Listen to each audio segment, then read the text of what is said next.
following show is not intended for children under the age of 17. There will be foul language and adult content. Viewer discretion is advised. When I'm in my zone, I feel like I'm alone. I feel like I'm unknown to the world that's full of clones. My originality's focused on principalities broken. I'm loaning my heart and soul to the game that's scared to pay it back. And failure is a motherfucker. The strength to go on and believing in another sucker who don't see the vision in you. So you gotta work harder times two. Gotta make it do what it do with the limited sources you have. Your dream is still a finding motivation in you and inspire the world to do what you can. If you love it, then fuck it, get through it. Yeah. Mumble mentality activated. I waited for so long. Get burdens I've outweighed. When you see me in my zone. All right, here we go. All right, ladies and gentlemen, welcome to your favorite Wednesday nightcap treat. Gentlemen's Talk Wednesday, hump day for some, almost Friday for a lot of us. Those of us with kids is looking forward to and dreading Friday because Thanksgiving break is about to be upon us, which also means, most important, we are that much closer to National Motherfucking Big Back Day. Yeah, I said it. That's if I was a politician at the White House, I would petition to change Thanksgiving to National Big Back Day because I think it's more appealing. That's just me. At least that's what I call it. But we'll digress and we'll jump on that when it's time. But of course, as per usual, as my government name here says, I am the one that they call Mr. GQ, and mental toughness was tested on this day. I am your boy DJ Micah B. In this past week, late nights, early mornings.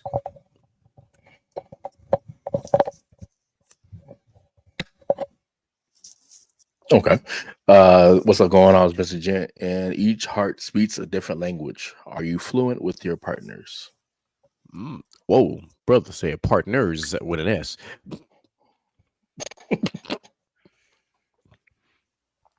That was actually a bar. I know, right? That was a solid bar, right? What's happening, y'all's outlaw? Yeah, I like that. I like that. And I got a bar for y'all. These might be hard times, but they're not the end of the times. Okay. I will say there are some bars that have been dropped on some of these shorts I feel like y'all moving recently. in slow motion. It must be my ad tonight. Yeah, it's definitely your internet. But I will tell you that Outlaw, you are pretty popular right now. Of course he is. Because the short that we posted, and Jen had talked about it too. I don't know why. But because the one that you said, it's okay to have a shitty day as long as you didn't shit yourself. That apparently has picked up some hella traction. Like that is one of our more popular shorts right now. So the world is vibing, the world is loving it. Shout out to all of our Instagram, our I never YouTube, thought I'd be our infamous for something TikTok like that. followers, Jesus man. Like Christ. you guys are really blowing up our algorithm. We are about to close in on 11,000 views and likes on TikTok. We are flying. We have surpassed, what is it? I just looked at it. We have surpassed 10,000 views on YouTube. So picking up hella traction, and on Instagram we are slowly but surely climbing. So we are on. You guys are seeing 2 to 3 posts from us per day now. We got everything. I'm telling y'all, we got content scheduled all the way through the month of December. Here in about another 3 days, I'm about to get us posted damn near up into damn near up into January. The double casting. Yeah, I see what you're talking about. Yeah, so the double casting is fun. I don't know about y'all. I'm having a field day with this shit, but I think only me and Mike can see this full. I mean, production. It's cool, we but got like, I on over can't here. have my video on, dog. Like my internet is like just fighting for us. My internet is like, y'all niggas need to stop this fucking. Have you restarted your computer? 482K fucking shit, bro. It's hard. I'm not about to go through and restart my fucking computer, bro. That's doing too much. I bet we'll be here when you get back. But he said he not doing it. Oh, okay. I thought he said he was doing it. I was like, oh, okay. But it was. Yeah, but no, not doing all that. I'm not mad at you. You gotta do what you gotta do. But no, so for those we literally have 1, 2, 3, 4, 5.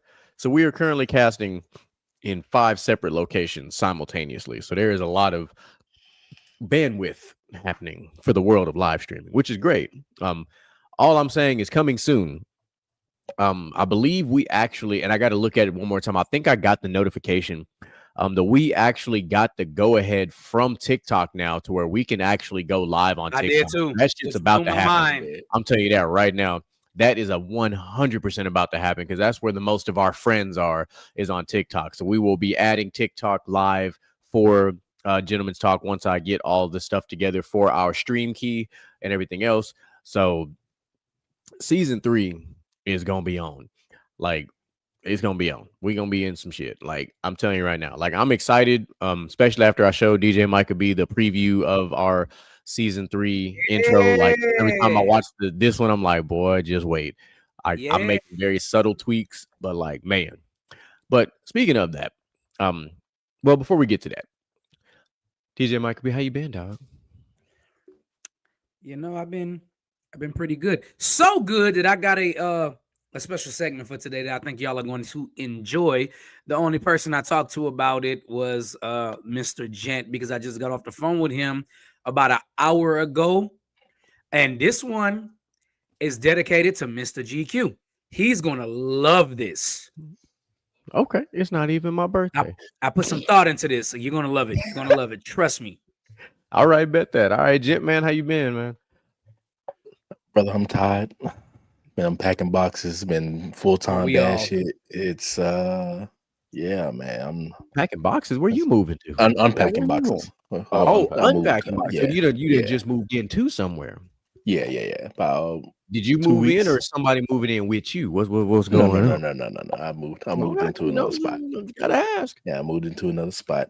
It's So nice. one of these days we're gonna have a pool party. I got plenty of space out here. So Oh, yeah. you done moved into one of them bougie my Bellevueian places, huh? No, I knew that no, nigga no, think he no, he, no, he got a no. pool now. He think he's He somebody. in the I got- burbs. That man is I'm not gonna truly lie. in the It burbs. was Nah, nice. hey, It was nice. it's nice, dog. I'm not gonna lie. It's nice. Hey, It's congrats. nice. Congrats. Hey, on you listen, for I that. am far from hating. I am all the way with it. As long as we winning, I'm not mad about it. Speaking of, I just want to, I'm a say it without saying too much because I don't need everybody in our business.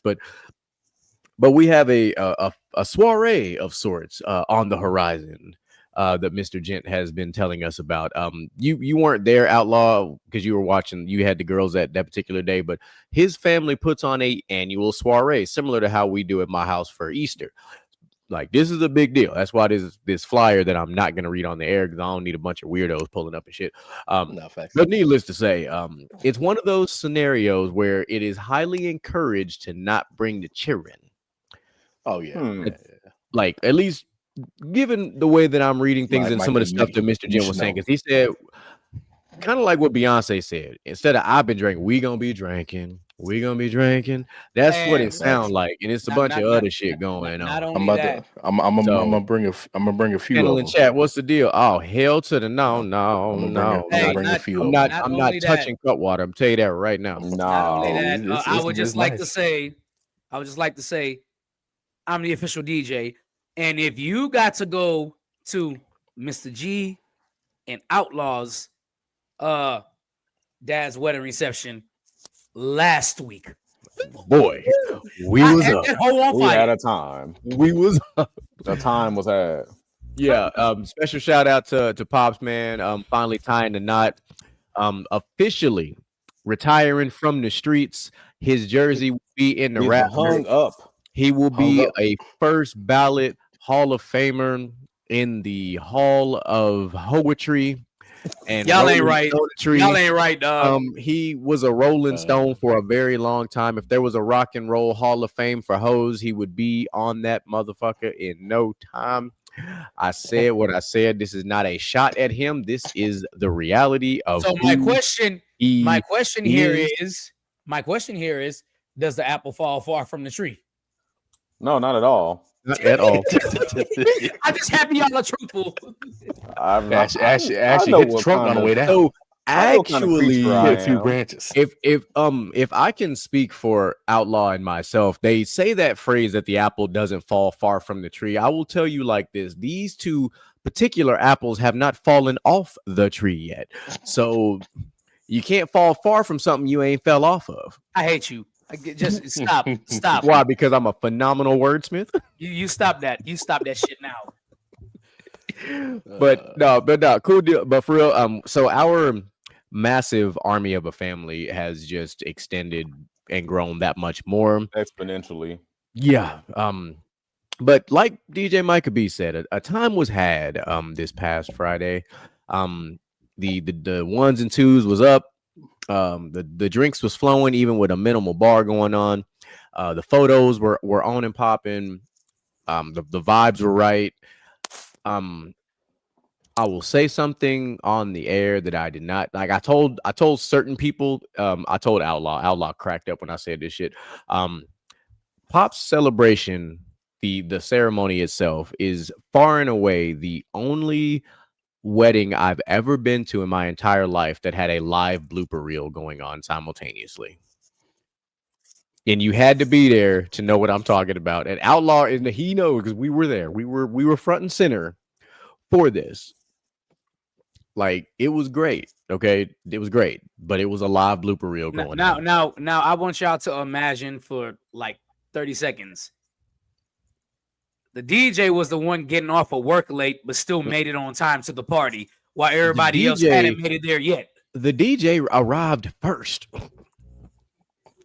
mean, as he should, but at the same time, no. The reception was supposed to start at 6. I got to the reception at 6:30. The wedding itself started at like 6. Let's talk about the wedding start time. Let's talk about that. Let's go ahead and talk about it. On a Friday, who the fuck gets married on a Friday at 6 o'clock in the I don't even know if that's the afternoon or the evening. Like, people are still getting off of work. Yes. Our dad. I'm sorry. I just had to go out there and say that. Like, I love our dad. He worked the day that he's getting married? No. But the rest of us did. Yeah, the wedding party did. I had to pick up my daughter from school and head straight to the venue. We couldn't even change at home. We had to go straight to the venue and change in the fucking restroom. Yeah, damn. I was doing her hair at the fucking venue with my brother doing Kalissa's hair.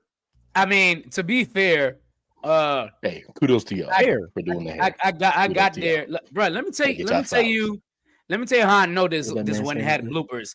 I got to the house, forgot my laptop at work, had to drive back to work, grab my laptop, and come back, and they still weren't ready to start the reception. And then I was responsible for acquiring more bags of ice. And then I got halfway to the store and was like, where the fuck is my wallet? Oh, because of the start time that Outlaw is referring to, a lot of us were rushing. So my wallet was in my work pants, which, if you know what I do for a living, I got 11 pockets on my other uniform pocket. And so it was in the bottom leg pocket. So I had to drive all the way across the bridge to go get my wallet, to drive all the way back to Baytown with these bags of ice that I picked up right around the corner. And then I discovered right by his house, they built a new convenience store. I totally would have stopped there if I knew that was there, but it's okay. We got the ice. We pulled up. I heard the music when I got there, so I knew DJ Michael B was on and popping with it. And then we had the cigars. I put them on game on some new cigars that had a nice little sweet touch to them. Got everybody feeling just right because it was a long day and we needed those cigars. Those were some very much well-needed, well-deserved cigars. Shots was flowing, drinks was flowing, food was hitting. It was fun. Like, for everything that we're saying, like, we are extremely happy for our father. It was a great time. That's the best thing we can say. I'm happy his jersey is hanging in the rafters. Yeah. Speaking I of, feel like Pops is like probably like the. Oh no, go ahead, Michael. I'm about to say, before we divert too far off, the question was posed, and it never got to Outlaw. How's life going, Outlaw? Let me know. Talk to us. Man, how's life going? Life is honestly going pretty well, man. Work is going well. Personal life is, going well. The full disclosure, I had a therapy session today, and that went really well. A lot of interesting questions were posed to me. Got a lot to think about. I mean, I think everything's just going well, man. That's good. I got a lot of good things to look forward to, and I feel like that's kind of the key to life is like always have something planned. And speaking of, before we divert too much too, just remember, next week is the annual Gentleman's Talks Thanksgiving Eve special. And I've been looking forward to that like since November started. I've been like, man, I can't wait for the pre-Thanksgiving show. And if you know us, you know where we'll be. Yeah. Last year we had some Laportier hitting. Yeah, and ain't no telling what we're gonna have this year. I am working on a lot of different audio visual behind the scenes things, trying to improve upon last year. We're gonna do what we can. And it's gonna be nice and chilly, apparently. I did see that. Hey, I did. Hey, it was chilly last year too. It really was. We had the heater on. We did have the heater on in the grade because it was in the 50s. It was in the 50s last year. When I got there last year, it was still I was pretty warm actually. When I got there last year, it was still when I left work last year, it was still in the 70s. By the time I got to y'all, it was definitely in the 50s. Yeah, because we had the heaters going, we had the cigars going, we had a lot going. We had the Japanese whiskey flowing. We had that was Laportier. We had a smorgasbord, to use an old school word, flowing for the alcohol. It's also supposed to be kind of rainy too, like a little cold, rainy evening. Well, at least we're gonna be inside. Yeah, we'll be inside and dry. So we just got to I got to mess with the tables, and I still think I'm gonna get this one last camera and hope that the laptop will take care of the rest. I also need y'all fellas to have y'all honorable mention for the list. Yes, everybody needs to bring their one honorable mention that's going to basically be like Hunger Games. You got to volunteer for tribute and fight your way in. Okay, gotcha. Okay, so without spoiling too much, Outlaw, will you kind of give everybody a briefing of next week's round of 32, what to expect? So basically, this round of 32 is covering the 2000s gaming era from basically January 2000 on through December 2009. We're covering the top 32 best video games of that era. I'll name off a few games that came out in that time frame: San Andreas, Super Mario Galaxy, motherfucking help me out here, guys. Gears of War, Halo, Sly Cooper. Yeah, like there was a lot of phenomenal games. New York. Yeah, Soul Calibur 2. Like there was some phenomenal Def Jam, games. Vendetta. Yeah, we're not gonna give away the whole list, but just I have a question because you have the 2000s, right? So give everybody the time frames. So you're going the year 2000 up until 2000 what? 2009 December. He said that right at 2009 started. So I think you just didn't hear it. So January 2000 to December 2009. Yeah, just that strict era, like that's what I consider to be the 2000s. So let's lay some ground rules here, because here's my thing. How many Halos can go on this list? So I kept it just strictly like one entry per series, because it's like because I know some folks might argue like the whole Halo series on the list is just strictly one Halo game that we're referencing. We can talk about the series as a whole briefly if we want to, but we're only talking about that particular game versus the other particular game in that matchup, not the series as a whole. I understand why you did that, because when we did the when we had the other round of 32 for, I think it was for shows, we had a couple of we had Justice League Unlimited, like we had some, and so to avoid doubling up certain things, that makes sense. I understand that makes sense. So I feel that too, because on every year of sports games drops a new sports game. True. But I think everybody here would all agree that Madden 04 was the one out of all the Maddens. I don't know. Madden 05 has entered this chat because a lot of us love to hit stick. Definitely, a lot of us love to hit stick. And that's why I took off Madden, because I felt like it's so hard to be objective about like what Madden from that era is the best, because you can make an argument from anywhere between like 05 through 08 is the best Madden. I know you just did not leave off 04, because 04 was the one. 04 to 08 was a really dominant run for Madden in the 2000s I do era. like you're right too, because I do like 08. 08 is the one with Vince Young on 08 the cover. That shit was fire. Yeah, Yeah, like that was a good I one. feel like QB Vision. every entry is good in its own right. It's not Yeah, like 'cause- where we can point to like Tony Hawk Underground 2. That's the definitive Tony Hawk game. Like argue with your mama. Like that is the yeah, Tony 'cause Hawk I I'll mean, game. keep you're it. talking Damn. about you're NBA literally, Street That's- Volume 2. That is definitely the Yeah. definitive NBA Street 'cause game. yeah, I you're get you. literally you're talking about 04 with Michael Vick, 05 with Ray Lewis, 06 with Donovan McNabb, I believe, 07 with Peyton Hillis. Peyton Hillis was 12. Oh, 12. Okay. Yeah, Peyton Hillis was later in the Madden thing. I think 07 was that Sean Alexander? It could be because I they think went it was to the Sean Super Bowl the year Alexander, and then before. 08 was was VY. So yeah, I think it is Sean Alexander because they went to the Super Bowl. yeah, that was not too long before. that was Sean Alexander. So that's an iconic run. But then we also had Madden 2010 that had Larry Fitzgerald and Troy Polamalu on the Right, front. but that's outside the scope. No, I know. I'm just yeah, it's out of the scope.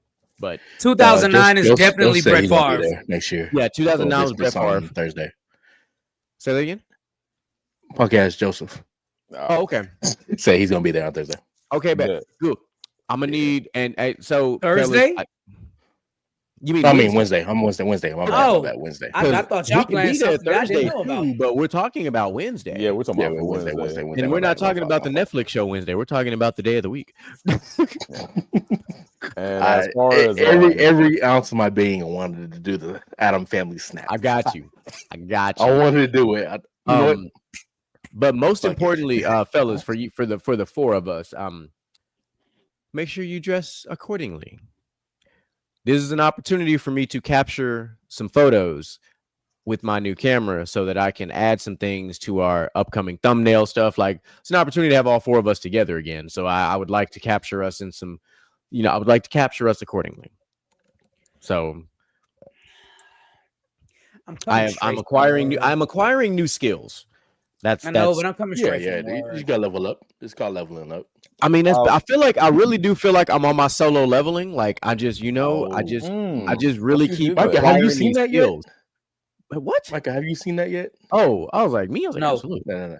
Oh, you bugging, That's the brother. one you gotta. Yeah, that's the one you gotta see. Like, So like leveling up. whatever. Like Cool. the I'm only just like. not an anime head, dog. I'm Listen, sorry. you don't- Like, I'm not. You Listen, started. I'm gonna tell you started. right now. I'm gonna give you. You know what? Check this. I'm outlaw. I'm gonna steal something from you. I'm gonna say something controversial.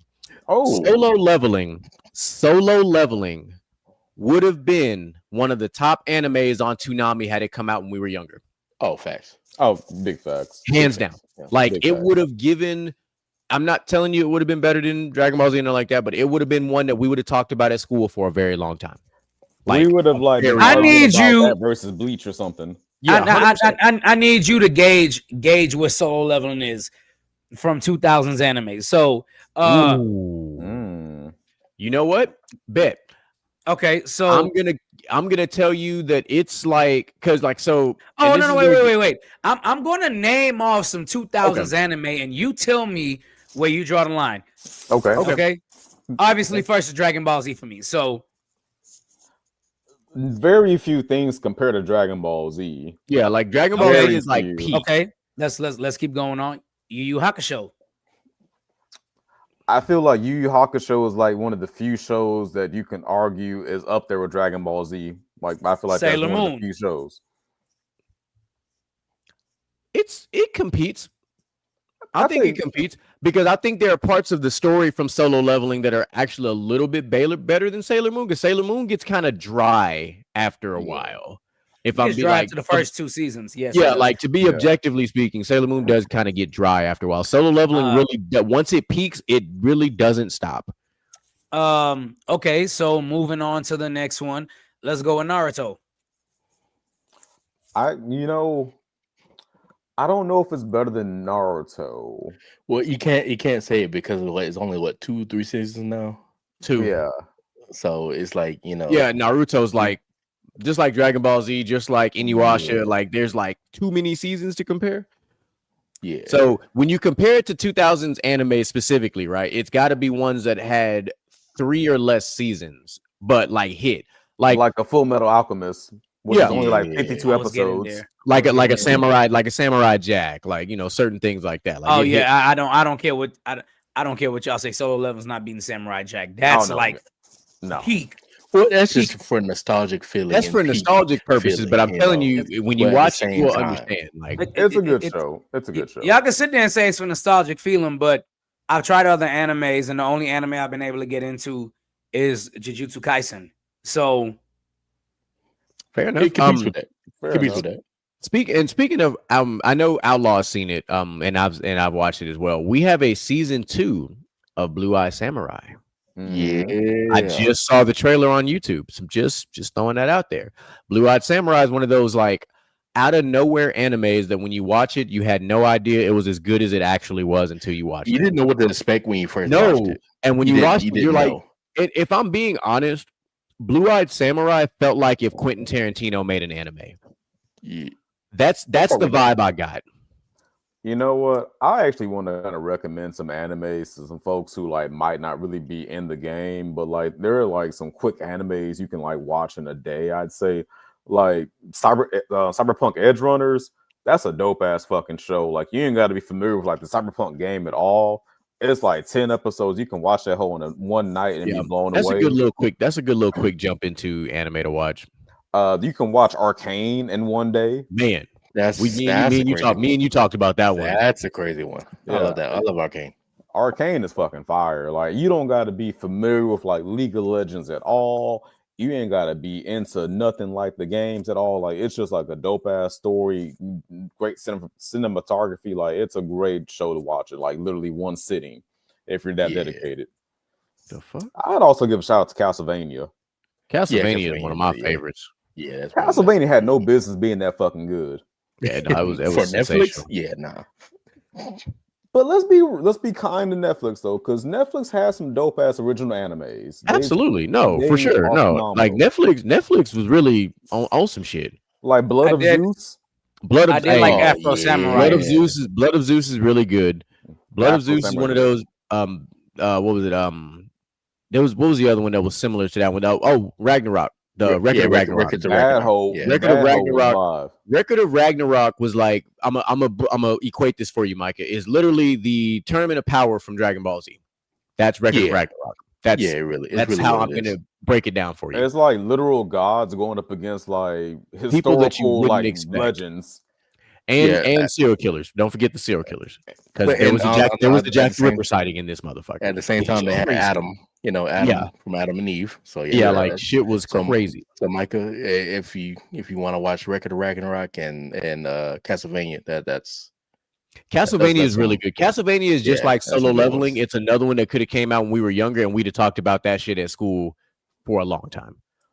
Like, and that's without even playing the games. Like the story from Castlevania was amazing. Both seasons for that matter were really good. Actually, and I think the Resident Evil animes were underrated. I enjoyed the second one. The first one was but the second one that was in the White House, the 10 episodes, I liked that story. Like it was a really good in your face, boom, let's get it in, and it was fun. You know what? Speaking of Resident How Evil, you forget that it was Wednesday, my guy? Come on now, Hump Day.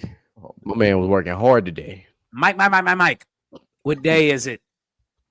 Hump day. Yeah. But I don't know if y'all seen. Shout out to Mark Gray for this recommendation. I started watching Windbreakers. Never heard of it. Oh yeah, Mark did recommend that one to me too. Yeah, it's realistic and it's straight hands. Like you go, like their school is like this. Hey, we fight. I mean, nigga, we and fight that's just to fight, cool. nigga. Like my thing is like with these animes that are straight hands, as you'll say, like I immediately refer back to Baki. Like you want straight up, hey, we here, we fighting, we in that thing, like we own business 10 toes down, like Baki. Like this man was training the entire time to fight his dad. There ain't no Like, training on this one. And your dad ain't like some on school to slouch. fight. Like your dad literally scares the fuck out of everybody else.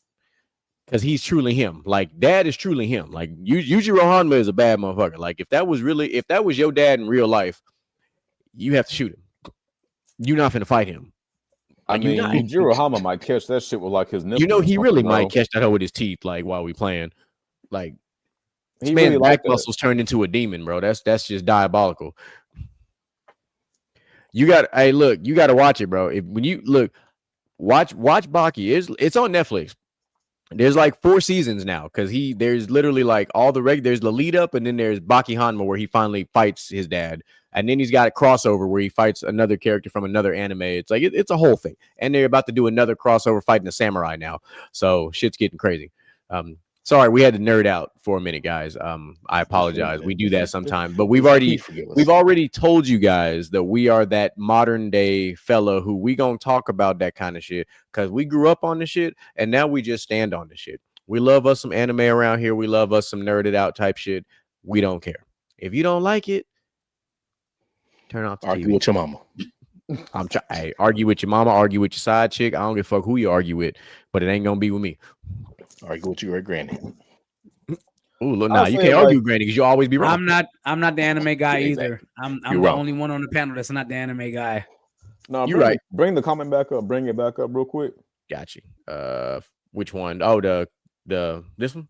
Yeah, not being an anime guy. I feel like some people kind of have this, like, I guess this belief that like anime is like for kids or like some kind of goofy weird shit. Some of it, yes, some of it for sure. But like some of it does have like just deep ass stories that just happens to be animated. Like I feel like there are some animes that if they were like a live action movie, y'all niggas would be like glazing the fuck out of it, like Inception. Like some shows are just literally just it's animated and it's like an actual deep, lore and story to it. It ain't just like niggas flying through the air and beating each other up. Like some shit is deeper than that. I wanted to fact check. Yeah, my problem is a lot of the ones that are like that, right? That you're speaking about, they're too slow for a lot of us that aren't into anime, and you only have a certain time frame to get us into it. Right. Like I know people swear by fucking One Piece, and I'm just like, oh no, I cannot. I don't. I'm gonna say something controversial.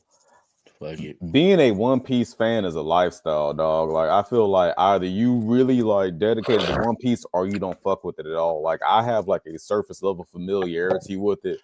I think the concept is cool, but like to actually know what the fuck One Piece is about, that's too much for me. Like that nigga Joseph keeps going up and down. He's like, Josh, dog, if you just watch 20 episodes a day, you'll catch up in 2 years. 20 episodes a day? No, it's long long. as hell. I think it literally has on like 1,000 episodes. It's season really like on it's on some Inuyasha 27. type shit. Like it's massive. It's on I think episode I think it's on season 26, 27. That's how it's diabolical. So to bring this comment back up, so I just wanted to look it up. So in North America, the average age of anime watcher is teenage years, 20s and 30s. In Japan, where anime originated, the average adult age is 20s to 40s. One second, my brother. So One Piece is currently at 1,140 episodes. Never could I watch that, and it's not that good. Nigga, Dragon Ball Z stopped at like 360. Yeah, and Dragon Ball Z was generally to us was a long anime. It took them 20 episodes to fight Frieza, and the nigga said the planet's gonna blow up in 5 minutes, but it took 20 fucking episodes for that bitch to blow up. What the fuck?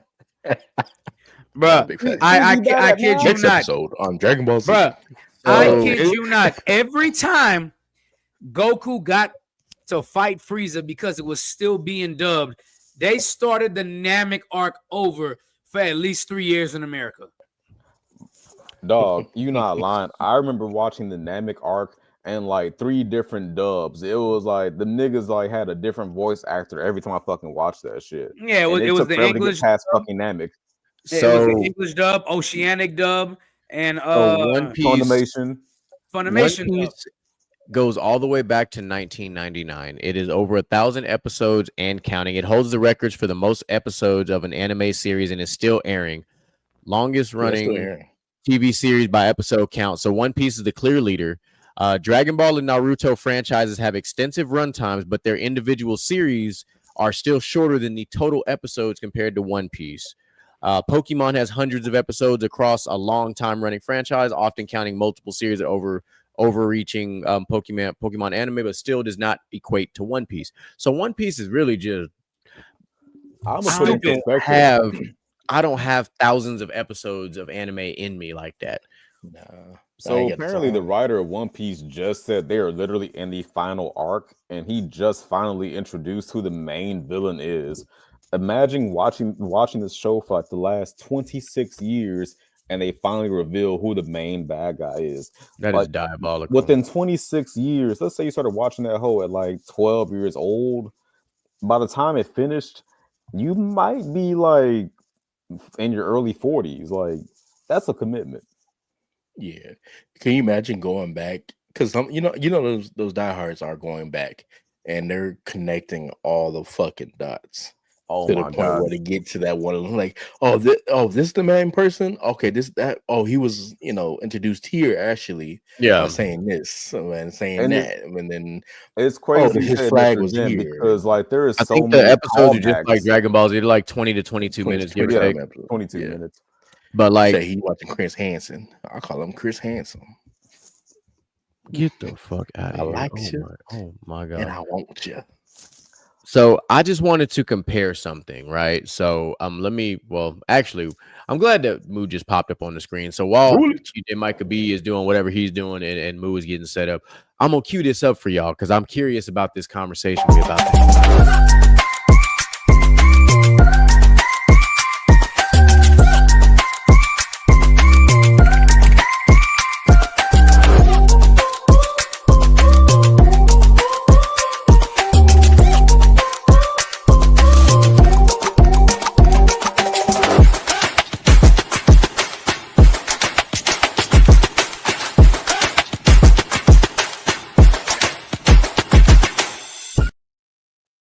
All right, so I told you guys we got these fantastic new segments, right? So this is one of my favorite There's my ones. guy.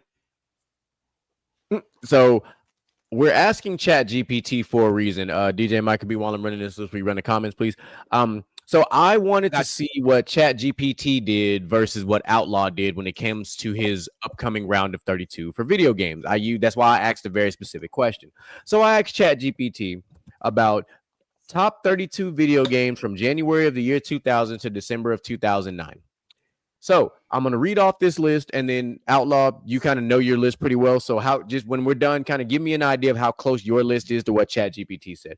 It's in no particular order, but I'm still going to read it 1 to 32 like it's listed here. Number 1, Grand Theft Auto 3. Number 2, Legend of Zelda: The Wind Waker.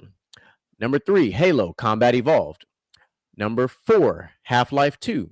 Number 5, Metal Gear Solid 2: Sons of Liberty. Number 6, Metroid Prime.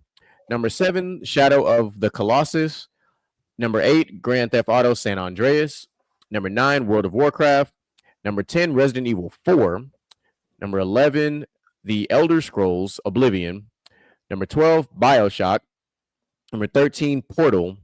Number 14, Mass Effect 2007. Number 15, The Witcher. Number 16, Red Dead Redemption, which is one of those weird ones because it's like on that edge. It's on that weird edge. Depends on how you want to play with that one. That one's kind of more. I think it's more 2010. But I'll let Outlaw figure that one out. Uncharted 2: Among Thieves, one of the greatest gaming franchises out there. I'm just gonna say it like I said it. Uncharted: Drake's Fortune. Batman: Arkham Asylum. It's one of the best of that franchise too. Call of Duty 4: Modern Warfare. Nintendo DS innovation. So new Super Mario Brothers 2006. Legend of Zelda Twilight Princess 2006, Gears of War 2006, God of War 2005, Prince of Persia: The Sands of Time, Doom 3, Final Fantasy 11. I'm sorry, Final Fantasy 7. Why the hell did I misread that? 27, Silent Hill 2, Grand Theft Auto Vice City at 28, Okami 2006, number 30, StarCraft 2: The Wings of Liberty, 31, Super Mario Galaxy, and number 32, Kingdom Hearts 2. Hey, So Yeah, there you had a were lot on some there. overlaps, and there were some that, Yeah. that just, like I said, everybody bring an honorable mention. If your favorite game got left off, it's no offense to your favorite game. I just feel like the 2000s was fucking stacked for video games. Like Absolutely. Like if you were cognizant in that era, you had a fucking ball. Like you really could have picked any of the consoles and had a blast. Like you could have just had a PS2 the entire time and had a fucking ball. Like you could have just had a GameCube, could have had a fucking blast. Like an Listen, Xbox, like if you the had two, all the consoles, like nigga, bro, my why would you go outside? like to be complete, my 2000s era of video games consisted of Game Boy, the Game Boy Color, the Game Boy Advance, PS2, Nintendo 64. That was pretty much how I got through the 2000s. Like, I think a lot of games. well, I guess, and the Dreamcast. I had a bit of the Dreamcast. I can't forget about the Dreamcast. I really only played the Dreamcast for like I'm not gonna lie. I only played the Dreamcast for Power Stone. Not gonna lie to you. Talking It's my the only shit game I now. played. That shit, Blitz was It's the crazy. only game I played on the Dreamcast because Power Stone was that shit. I mean, like I didn't play the GameCube as much because I didn't need it to play like Smash Bros and stuff because you could play it on the 64, except for obviously Super Smash Bros. Melee. But my funds wasn't right at that time. I was, trying to get my life together. So, can't have all the consoles. But I was heavy in PlayStation 2 and 3 for shit sure. Like those were But two of nigga, my you was in high school. Right. I know. Like I said, my funds wasn't right because Nigga said my funds were right now. Nigga, you was in high school. I still had a summer job, my boy. Don't misunderstand me now. I but mean, that's let's talk about fine. it, though. I spent Like, my summer money on clothes Hey, and shit. though. if during that era your funds was right as a high school kid or a junior high kid, you were an actor in Hollywood. Listen, Because there was no influencers or none of that stuff where people make millions of dollars right now. my mom was a professional at getting shit from the pawn shop. That's how I got a lot of my shit in the Yeah. 2000s. I ain't even mad at it. If it wasn't that, and listen, something that is a lost thing, and we was cold at layaway. yeah. Layaway was the original. What do we call it now? Like pay as you go, basically, or whatever the phrasing is. Buy now, pay later, whatever the fuck. Basically, that's Yeah, what like a Klarna type shit. Play as you go. That's what it's called. you couldn't get it then pay. You had to pay for it first, then you can get it. So like what my mom used to do at Walmart, and Walmart was like the place for all things layaway. She would get all of our clothes or whatever and put all that shit on layaway. And every time she got paid, she was dropping bread until she paid that shit off. And all of a sudden she came home with all these Walmart bags. It was like, what the fuck going on here? I'm gonna say something that I would bring to the table that was not on this list. I'm listening. But if you had a Nintendo 64 and you had WWF No Mercy, I don't need to explain no more. Yep. I'm also salty that Twisted Metal didn't make this list. That's why I'm I salty. said bring an honorable mention. Well, no, I'm I'm- saying like like your list. I understand because I understand your list because of how you think. But like listening to like Chat GPT, I'm like, we all like for us, Twisted Metal and Twisted Metal Black was like the extreme version of playing Mario Kart. Like you played Twisted Metal if you wanted to absolutely just annihilate somebody, like 100%. Like if you wanted to annihilate somebody, hey, let's go hop on this Twisted Metal. Like you knew what it was, and that was a hard ass game. Like that story mode was hard as fuck. You're not lying. Like I'm gonna tell you, I'll say this: like there's a lot of games that was not on Chat GPT's list. Like Gears of War was freaking phenomenal. it was on there. Gears Both of of them War were was on on there. there. Oh, Gears of War was on the list. I probably missed it. But I'm gonna tell you, the best racing game ever to me was not on this goddamn list. Are you gonna say Gran Turismo? No, I'm not. Midnight Club, Nope. Need for Speed, No, I was gonna see. Yeah, I was Nope. gonna say Midnight Club. Forza. That is. No. Mario No. Kart? No. I'm trying to get the Motocross? damn name out. Cruising USA? Oh, Cruising Jet USA.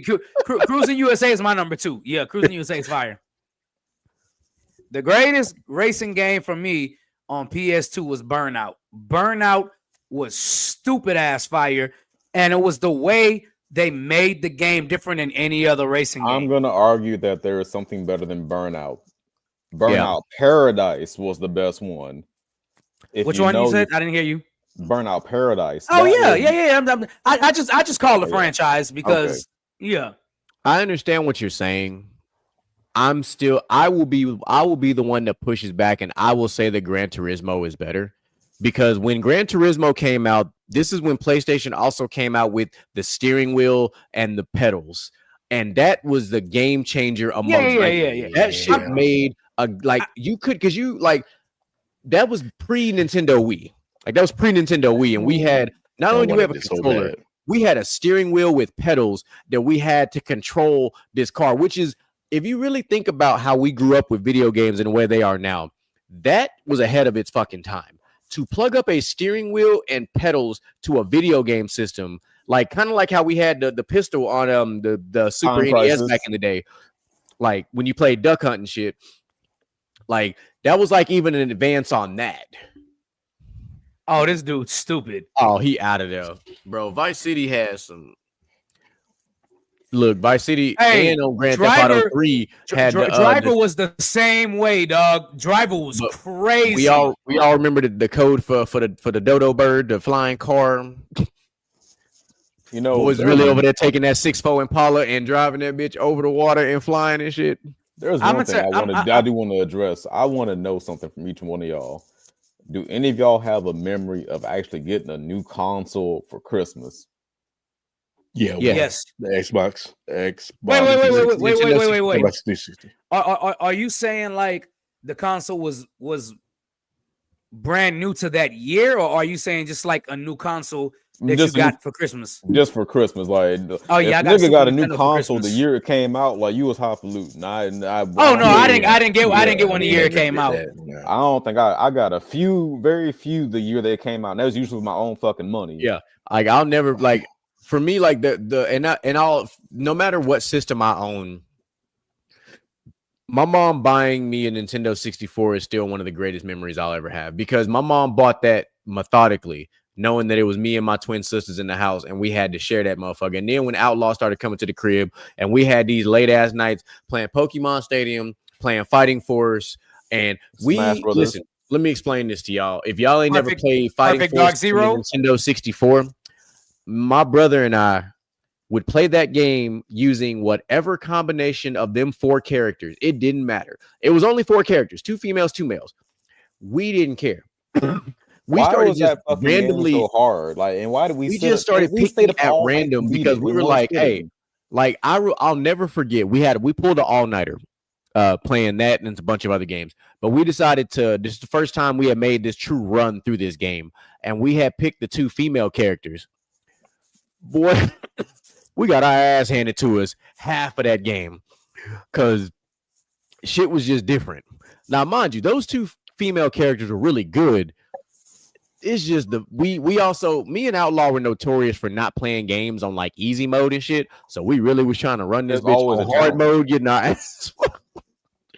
But it was the accomplishment of getting to the final boss with that fucking jetpack on, having to knock that motherfucker down and throw trash cans and shit at him. Like, I remember this shit, like, fluidly. Like, we would go make runs on Smash Bros., see how fast we could beat the game. Pokemon Stadium, how fast can we run through the Elite Four and all the gym leaders? Like, started hooking up our Pokemon Yellow and Pokemon Red and Blue to import our level 100 Pokemon into this bitch so we could whoop their ass. Like, we had some epic childhood runs on the Nintendo 64. That's why it'll always be the most iconic system for me growing up.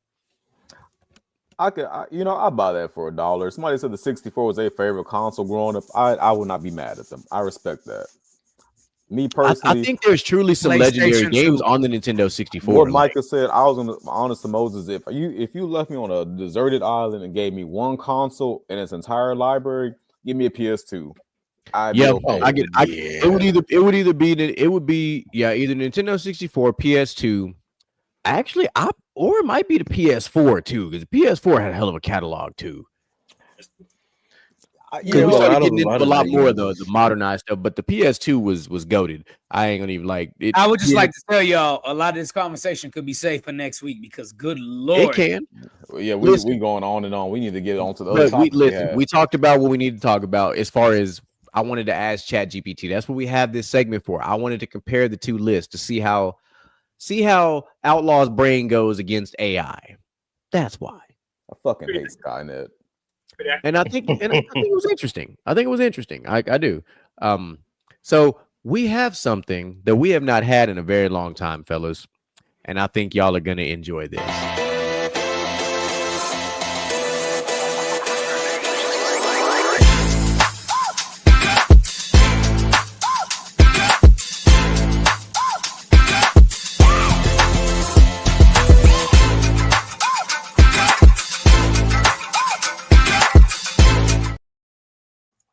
All right. So I don't know how much you guys paid attention to the world of celebrity news, athletic news, sports news, however you want to frame it, for this past weekend. But unfortunately, we have to bring somebody to the front that we have not brought before. And he lives in Texas now. He's been in the NBA for quite some time, and his name is Patrick Beverly. Patrick Beverly, come on to the front, my brother, because you, sir, and here's the problem with this, and I want everybody, whenever I make these TikToks, to understand he did the right and the wrong thing simultaneously. That's how I'm gonna frame this. As a big brother, I understand what happened. He's still a dumbass millionaire for what he did. So, for those who have been sleeping under a rock like Patrick Starr, I had to bring back my old school saying there. Let me tell y'all about what Patrick Beverly did on November 14th, 2025. Ironic that his name is Patrick. Yeah, you like my double entendres, huh? All right. So, hey, Michael, run the chat, the comments for me, please. All right. So, former NBA player Patrick Beverly faces a third-degree felony assault charge after he was arrested on November 14th. He was booked in Fort Bend County, Texas jail and charged with assault, family violence of a household member, and impeding a family member's breathing and circulation. Okay, that is a lot of words to say he choked the hell out of his sibling. That's what happened. All right, he posted a $40,000 bond. So according to this affidavit, deputies were dispatched to the home of Patrick Beverly's mother, Lisa, in Rocheron, Texas, which, if you live in Texas, that is not far from two of us in this panel right That's now. No. crazy. Whoa. I went, listen, I went I didn't know it was skydiving. that close. I went skydiving in Rocheron, so I know where Rocheron is. Like, I literally didn't went- know that happened in Rocheron. That's close as shit.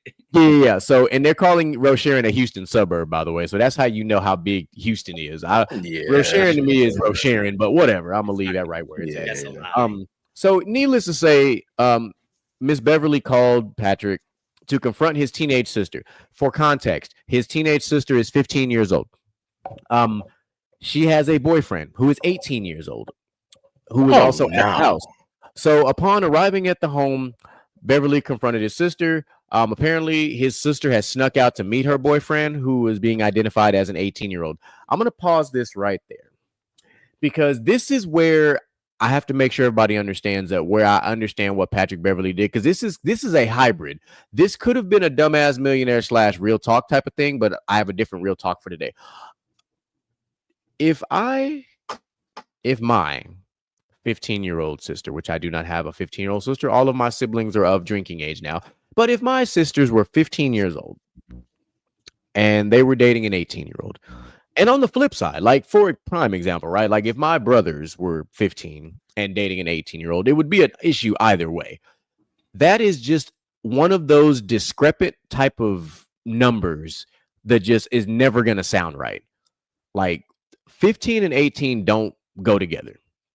Like that is literally a freshman in high school and a senior in high school.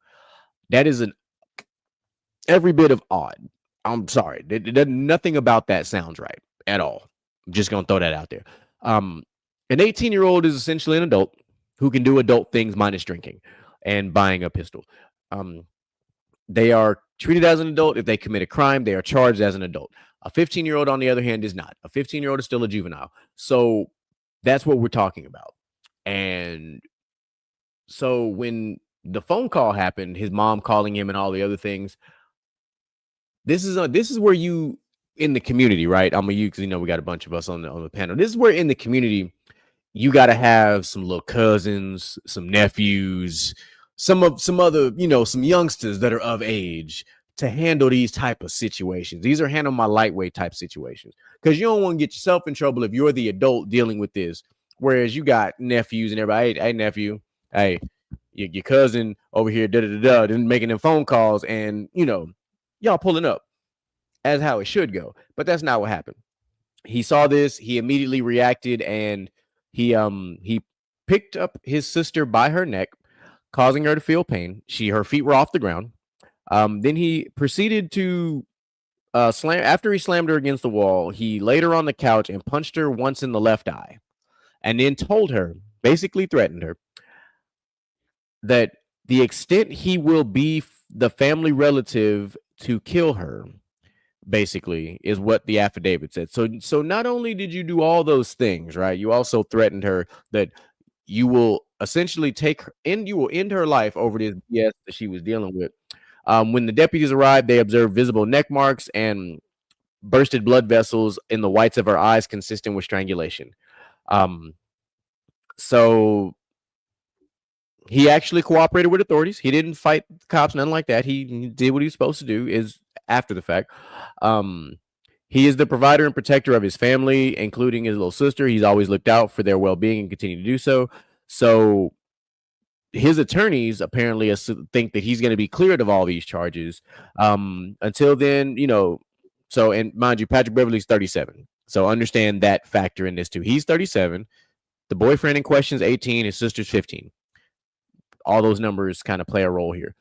So, fellas, your feedback on this? Yeah, I think I'm gonna go first on this one. Not trying to cut anybody out before they get to go first. Here's my issue. Number one, to start things off, this is what I would say. I know 18 and 15 is a odd number, but 18 and 14 is normally the age gap between a freshman and a senior in high school. So she's probably a sophomore, unless her birthday comes late and she's a freshman. That don't make it no better. Hold on, I'm gonna get there. But I have seen seniors date freshmen and sophomores in high school before. Now, granted, they weren't. I walk into. Granted, see, you missed it. So the age difference between the guy that Patrick Beverly's sister was talking to and Patrick Beverly's 15, and the age difference was 3 years. So specifically in Texas, if you're 18 in high school and you date somebody and you're dating somebody who's also in high school with you, you cannot be tried as an adult. True.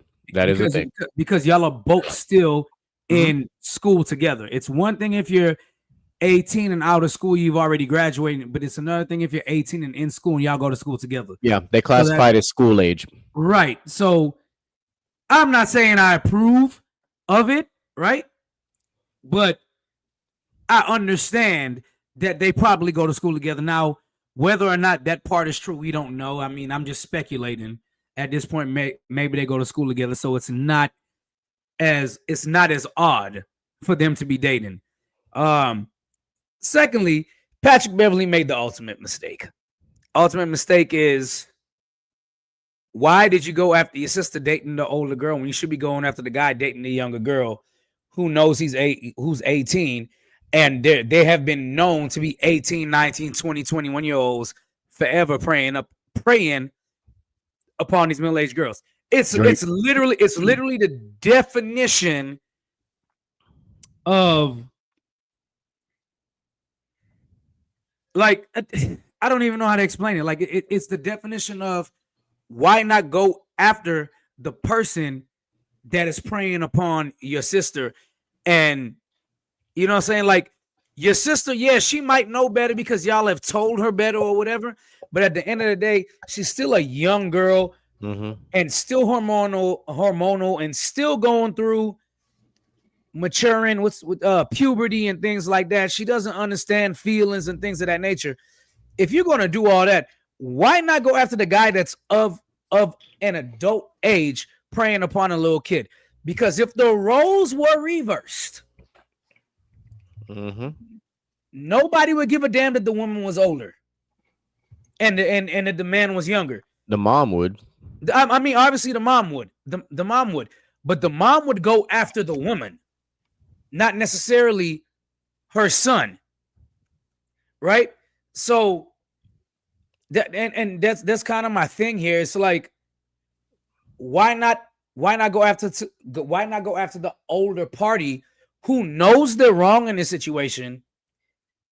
And last but not least, that girl knew. I feel like that girl, even though she was preyed upon, she knew what she was doing.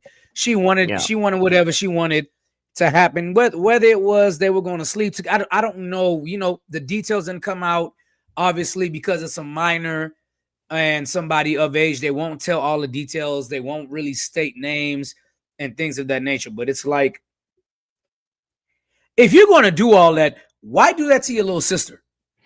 That was my Well, thing. I was so- like, why do it to your sister and everybody? So I understand what you're saying, and as I was looking at the story and then listening to what you were saying, I was like, you say he did the dumbest thing. He may have actually done the smartest thing. Yeah, And because had he flipped his decision and went after the 18-year-old, these are some charges that would have stuck.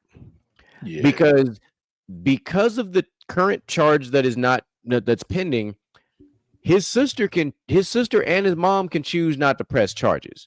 The 18-year-old would have pressed charges because he got his ass whooped. Because that's what happened. I get, but I mean, the only thing I could say that he was smart about with attacking his sister is, I don't think the 18. I don't know if the 18-year-old would have pressed charges. These young niggas coming back to shoot, right?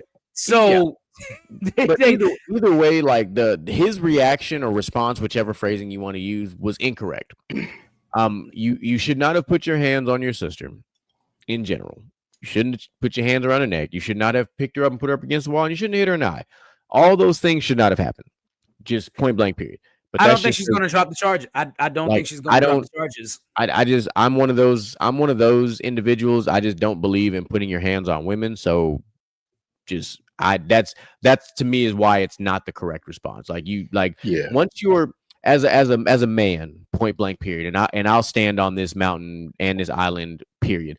Once you get to the point in your manhood to where you think it's okay to simply do something like put your hands around the neck of a female, you have lost all respect and credibility, because at that point, when you put your hands around the neck, like I'm going to say this on a kind of an extreme scale basis.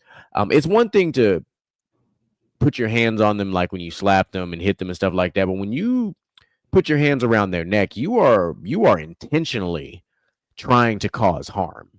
And you don't even know the extent of how you might not know in the moment how strong you are. And it does not take a lot of pounds of pressure from squeezing to cut someone's air supply off at all. And if you don't believe me, watch MMA, because when these motherfuckers get put in a rear naked choke, you ever see how fast they tap? Yeah. It don't take a lot to cut the air supply off at all. So imagine if somebody doing this and squeezing, it don't take long, especially if the thumbs are on the front and getting anywhere near this part of your airway, it's a wrap. It'll take every bit of 4 to 5 seconds. It's a wrap. Yeah. I agree up until that person is cosplaying as a man. So I reserve what I'm saying on that part. Look, y'all. Okay. I know what you're saying. Maybe I'm too real for this topic. I'm done. Yeah. In the context of this situation is what I'm referring to. I know what you're talking about right now. We're not gonna get there because that's a whole other sticky conversation. That's what we're gonna say. Mr. Jen, Rulage Outlaw, thoughts on this? No, I'll share a lot of stuff with Micah, because main thing is I wouldn't have put my hands on my sister.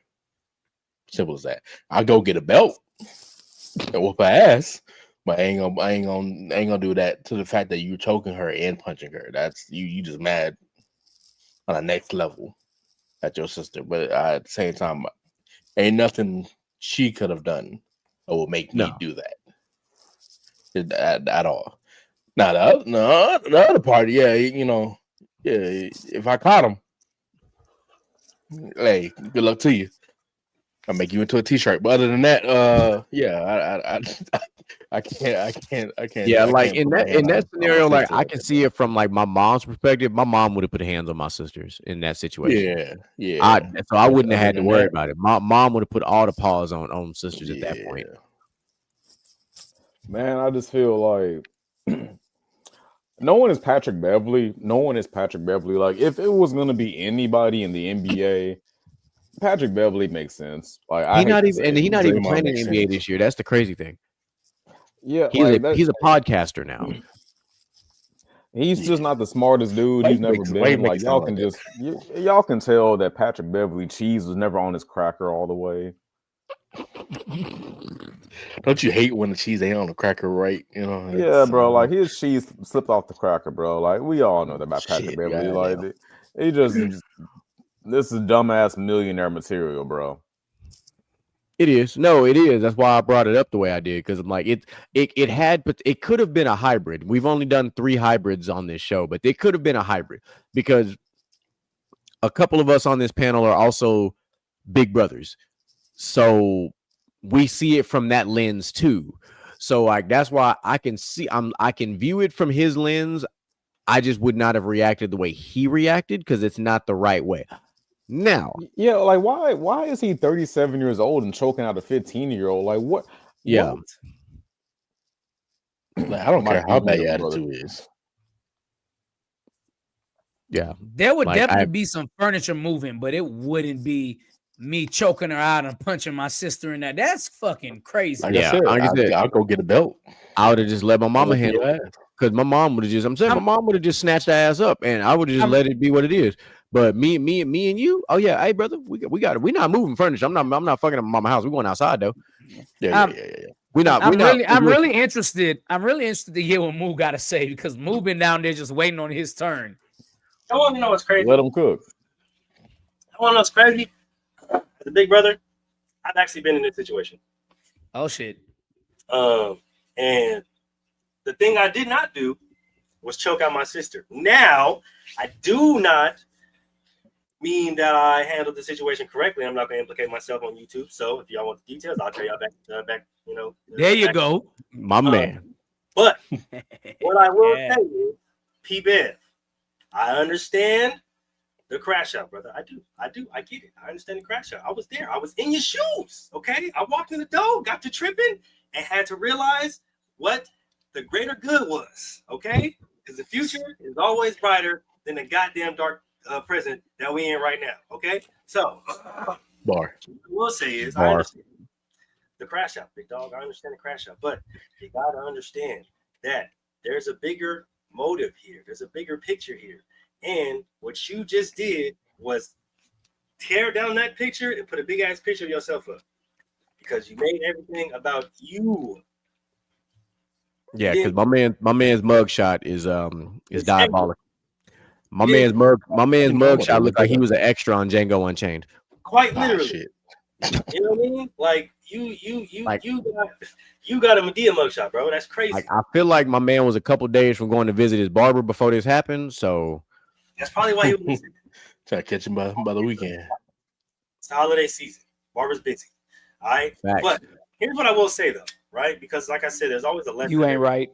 And like I said, I've been in this situation and I've been on the other side of that crash out, right? I've been on that side. I understand where you're coming from, but you got to understand that there's a bigger picture and there's a lesson to be learned here, right? And as a big brother, we have to understand that yes, our little siblings are going to do dumb shit and make mistakes, but it's our responsibility as a big brother to help guide them in the direction so that they don't, part. right? And so when you just exert violence, you being the age that you are and her being the age that she is, she doesn't understand anything that she did wrong other than my big brother's mad at me and he beat my ass.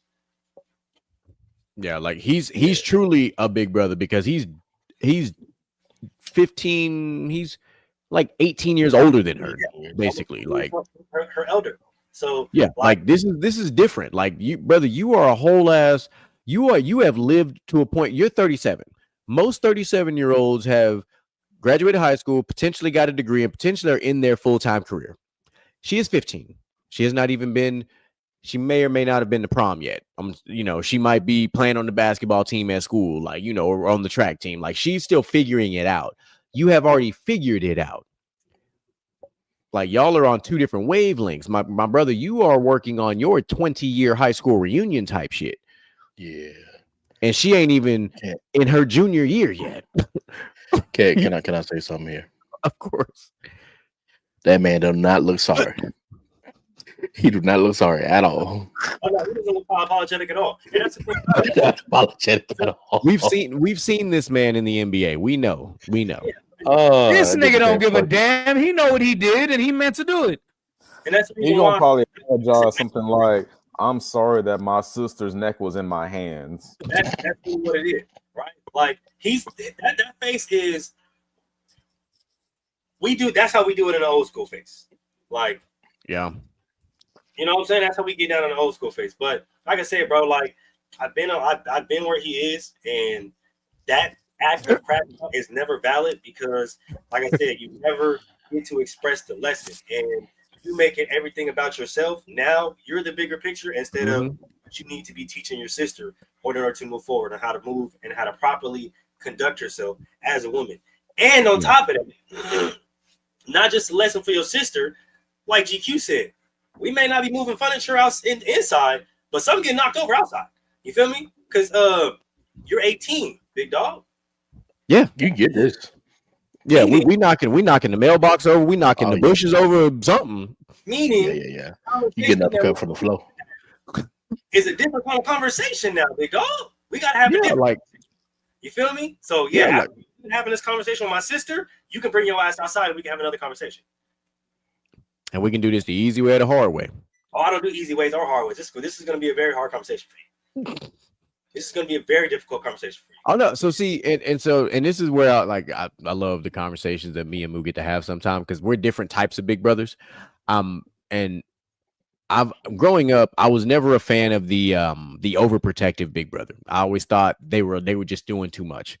Because as the big brother of my collection of Band of Misfits, it just made no sense to be the overprotective sibling. Because if you're overprotective, you don't allow, just like what Moo said, you don't allow your younger siblings to earn their stripes the same way you had to earn your stripes. You got to get out there, you got to get scraped up. Like what you do as the big brother or big sister of the group is you lay the blueprint for what not to do. Because you're the first one that's out there. You're the first one that does the dumb shit. You're the first one that gets out there and graduates high school. Like you're the first one that typically goes to college. First one to buy a house. You're the one first that one gets your ass whooped the most. Yeah. Well, no, fuck all that. No, sir. No. I got my ass whooped plenty of times. Oh, you talking about mom and dad? Yeah, like when you I had say, brother, you had to preface that because I was like, hold on now. No. When I say you're the one that gets your ass whooped the most, I mean you're the child that is practiced on how now to that part, yes. So you get beat for stupid shit when all your siblings after you don't get beat for doing worse shit than what you did. They get coddled for that shit. As me, you know me, Micah. I got my ass whooped plenty of times, way more. As you should have. I 100%. I was around, as you should have. I was definitely the example of BTA, 100%. Bro, BTA. No. You were the example. You were the example of ATA. Listen, I understand what you're saying. Anything. I'm trying to make sure I don't incriminate nobody. So I'm gonna keep you ain't incriminated your parents. That shit happened years ago. Because there are other acronyms. Like I can say BTA, I can say STA, I can say ETA. Let the record show. My mom beat me to death one time and then brought me back alive. Lord. Okay, so let the record show that. I'm gonna say this. Don't get about the switch error. You heard me say I said STA. Oh, you said STA? Okay. STA, switch to ass. I said ATA. Anything to ass. And I'm pretty sure GQ, you can attest to this, right? I always say this when it comes to the eldest siblings or eldest children, right? Us oldest go through shit so that your youngest don't have to, right? I tell my younger siblings this all the time. I go through shit so y'all don't have to go through it. You feel me? So y'all can see what you do. Mike is an older brother too. You understand, right? I go through shit, so we go through shit so y'all don't have to. So y'all see everything we go through. Like, you know what? I don't like how he went. You feel me? That was a pretty bad ass whooping. Let me not do that. Because he got. I think Cassell didn't learn, but Ivan did rather quickly. Yeah. Because me and Cassell are only 4 years apart. I know you and your sisters are only a year apart. So like y'all grew up at the same time, but Cassell was old enough to see my ass get whipped and like, you know, the crazy part. I got a story, but excuse me, Shannon. But Shannon tried to. My oldest brother tried to run away, and at one point after getting his ass whooped, and I got to the point. I got to the point. I said, I'll never do that. Hell nah. My dad took him to the police station and everything. Because he's a retired officer. Yeah, nah, fam. Nah, I ain't gonna do that shit. No, Listen, he missed me with that one. If I would have ran away, my mama would have locked the door. They did. The point. See, That's it. She'd have locked the door. She'd have locked the windows. She would have locked everything, and she'd have left a bag on the porch. bruh, you want to run away? A bag. They say don't. Nah, you don't own shit. You don't own shit here. All this shit we bought. So good luck to you. Part of the problem with a lot of people now is, and I know everybody on this podcast can relate. I remember hearing for the first time people got allowance, and I was like, allowance is like, yeah, it's like $20 a week. And I know what that is. Chris. I know Chris Rock made the joke now from Everybody Hates Chris, but nigga, we lived it. Allowance. I allow you to eat my food. I allow you to live here. I allow you to watch TV. Amen. I allow you to wake up every morning in my house. Amen. I allow you to have a roof over your head. Y'all know. I allow you to eat the cereal yesterday. Talk to him. I allow you to have a meal every day before you go to bed.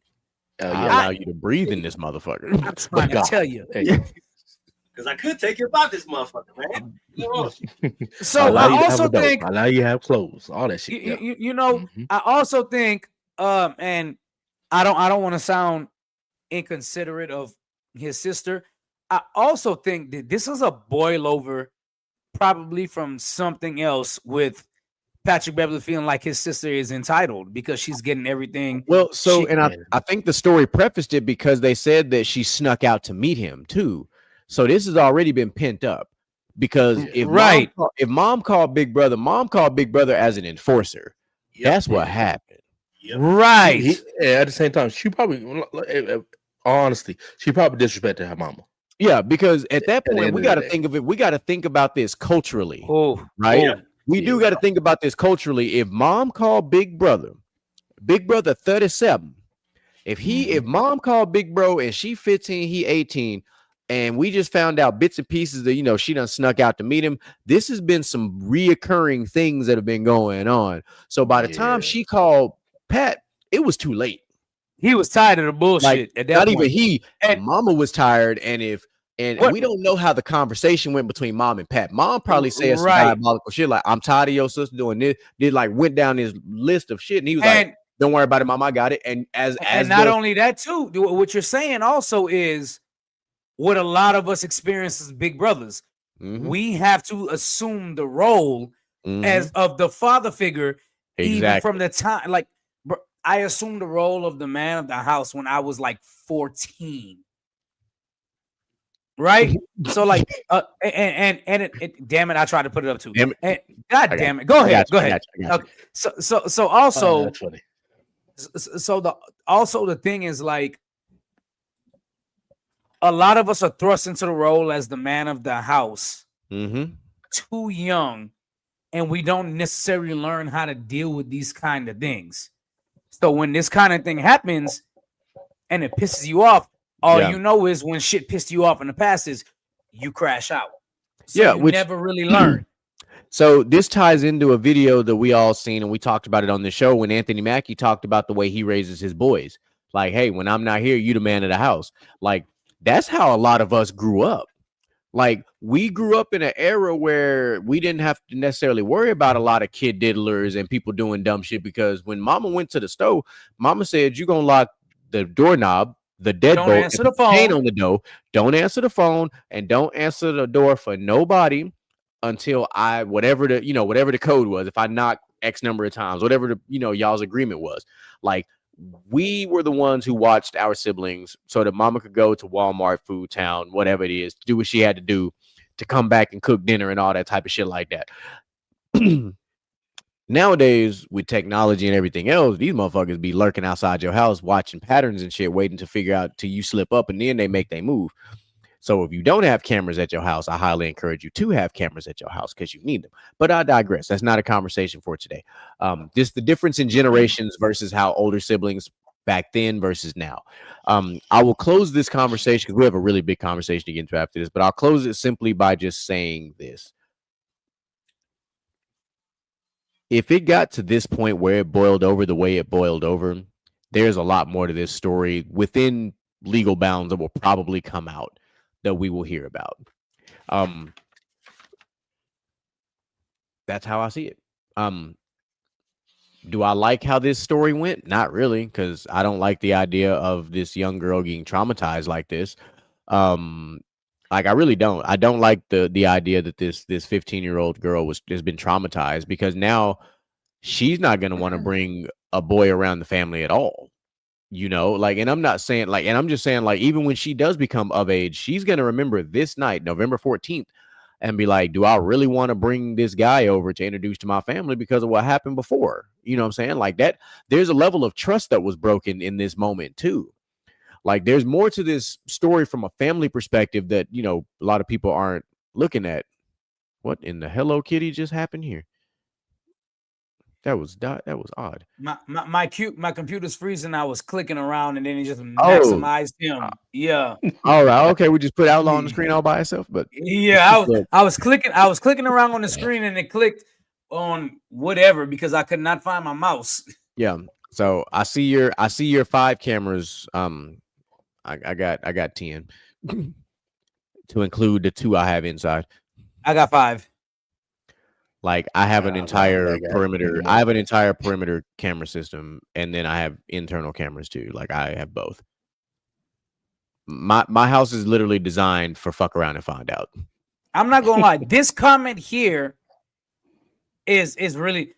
Mom called the family crash out and was surprised when he crashed out. Yeah. We all got that one family member. Like if they pull up to some shit, we like, oh shit, go ahead and call the cops too, because that's me around the corner. Right? That's definitely me. No, for sure. Like that's really a thing. I'm not fucking around. Like if you call me, especially if I haven't had no alcohol in my system, y'all might want to call the cops instead of calling me. Yeah. You know, by design. And they called me and then called the cops. Yeah.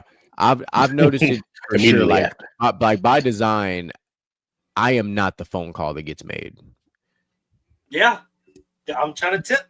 I am not. Hey, the phone call I get the phone call a day later saying, "Hey, this and this happened," and I'm just like, So I either get the phone call after the other phone call was made, so it's like kind of too late, kind of thing. So it's like by the time I react, it's like the reaction has already happened, and I'm really just there for damage control, more so, which is really the call I get. I'm the damage control call, because if I'm the first call, there is no damage control because I'm causing all the damage. The great part, I'm the person that they call me the next day to come over to tell me in person. Yeah. To make sure I don't leave and go out. You gotta call me the next day and tell me what happened, because they can't call me on the phone to tell me what happened. They gotta tell me in person. And it's not necessarily that we're crash outs. Oh no, I'm a crash out. Well, yeah, okay. Yeah, I'm just saying we can all get there. It's not necessarily that we're crash outs. It's more of we're not the ones to fuck with. You like, don't touch my family, and we're good. It's not necessarily a crash out thing. I relate this to how the military does it. Like there are certain DEFCON levels, and there are certain DEFCONs you don't want to reach. And if you get to this said DEFCON level, everybody in a 100-mile radius is fucked. That's all. It's that simple. It's that simple. So there is a level of succession.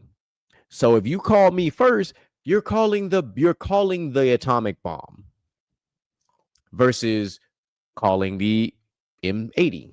Yeah, you call me first. The Avengers. That's what you just said. Yeah, 100%. Like, yeah, absolutely. Like you know, I'm on the way. And you have no idea how I'm pulling up. That's the thing. Like, you have no idea how I'm pulling up. Either I'm alone, you're still in danger, or I'm pulling up with a crew. You're still in danger. Either I'm coming like the Punisher, or like I said, I'm coming with the Avengers. And either way, it's a problem. For sure. Like, I'm praying for you. Yeah, look to you. like and Loki and to be honest, I both of my personalities in those moments are on the same show. It would either be Daredevil or the Punisher. It 100% would be either of those guys. That's very factual. Because both of them are crash outs. They really are. If you watch the show, they're both crash outs. Like Yeah. just one is a crash out for justice, and the other one is a crash out for revenge. At the end of the day, we At the end of the day, they're both crash outs. Sorry, because Daredevil has some phenomenal fight scenes, and my man was absolutely crashing out over his best friends. So if he would do that for his best friends or his lady, just saying. Good luck to you. That's it. But anyway, let's get to the fun part of our show. So here's our last trend. Hold on, wait. I knew this was going to happen. That's why I had to chime in. I was about to say something. That's why I said, hold on, hold up, wait. I know y'all know the reference Hold there, up. right? Wait a minute. Right. So Something ain't right. shut your head. No, it's not that something ain't right. Shut up. he's so stupid. Hold that thought.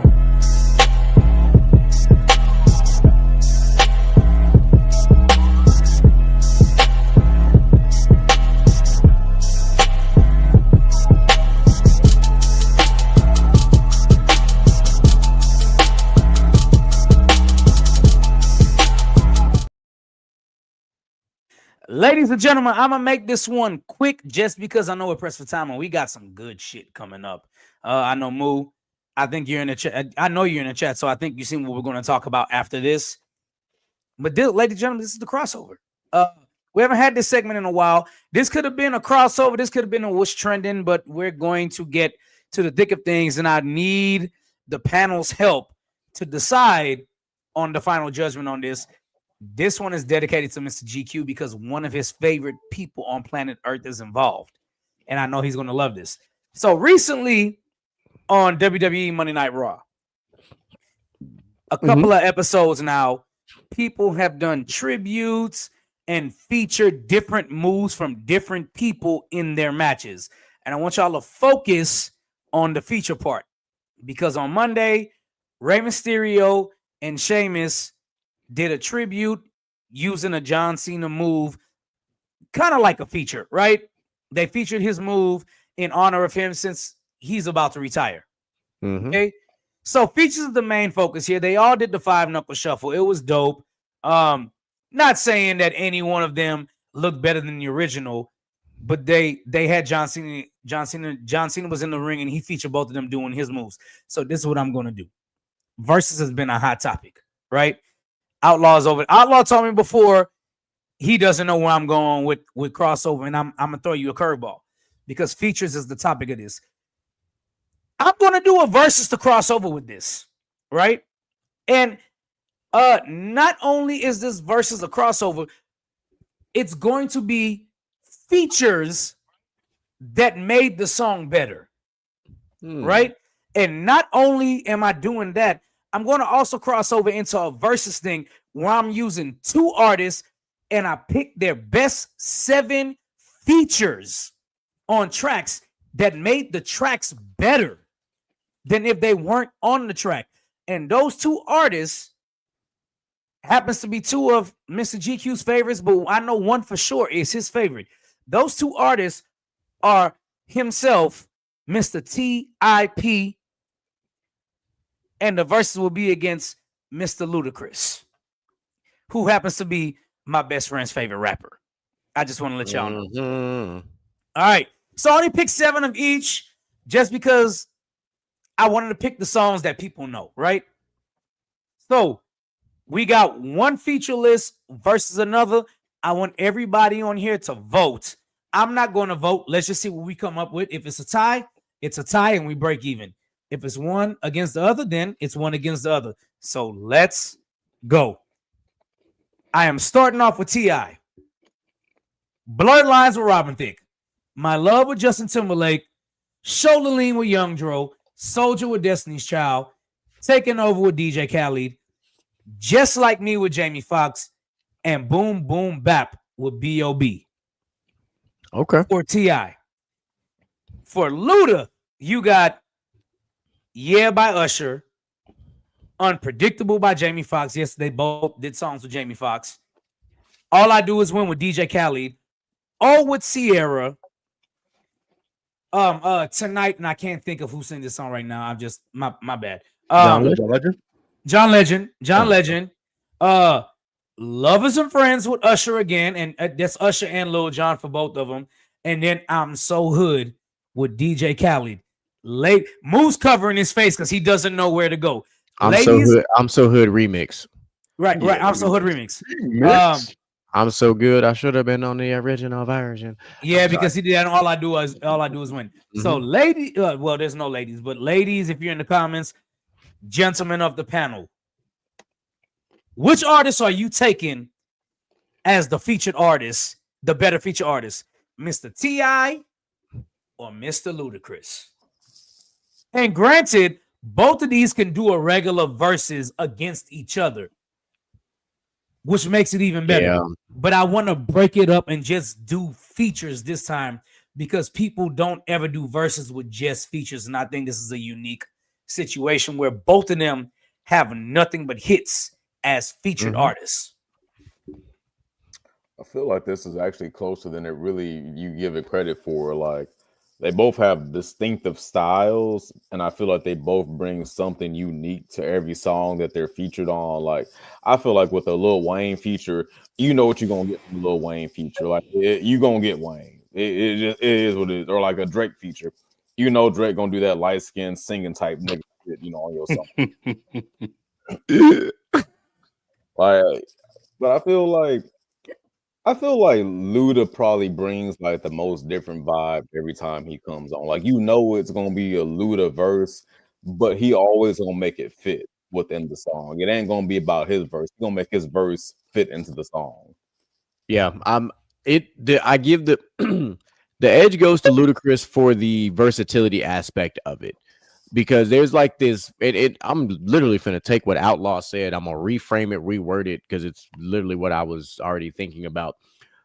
When Ludacris is a feature on your song, or if you're on his song and you're a feature, it's a movie by itself. Like, I can't think of a single song that he's ever done with a feature or being a feature with somebody where he didn't elevate the song in one way, shape, form, or fashion.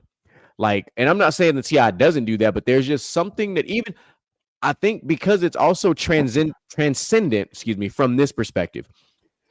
When they perform those songs live and Ludacris comes out, I equated the WWE because of the pop that Ludacris gets when he comes out on stage on top of it.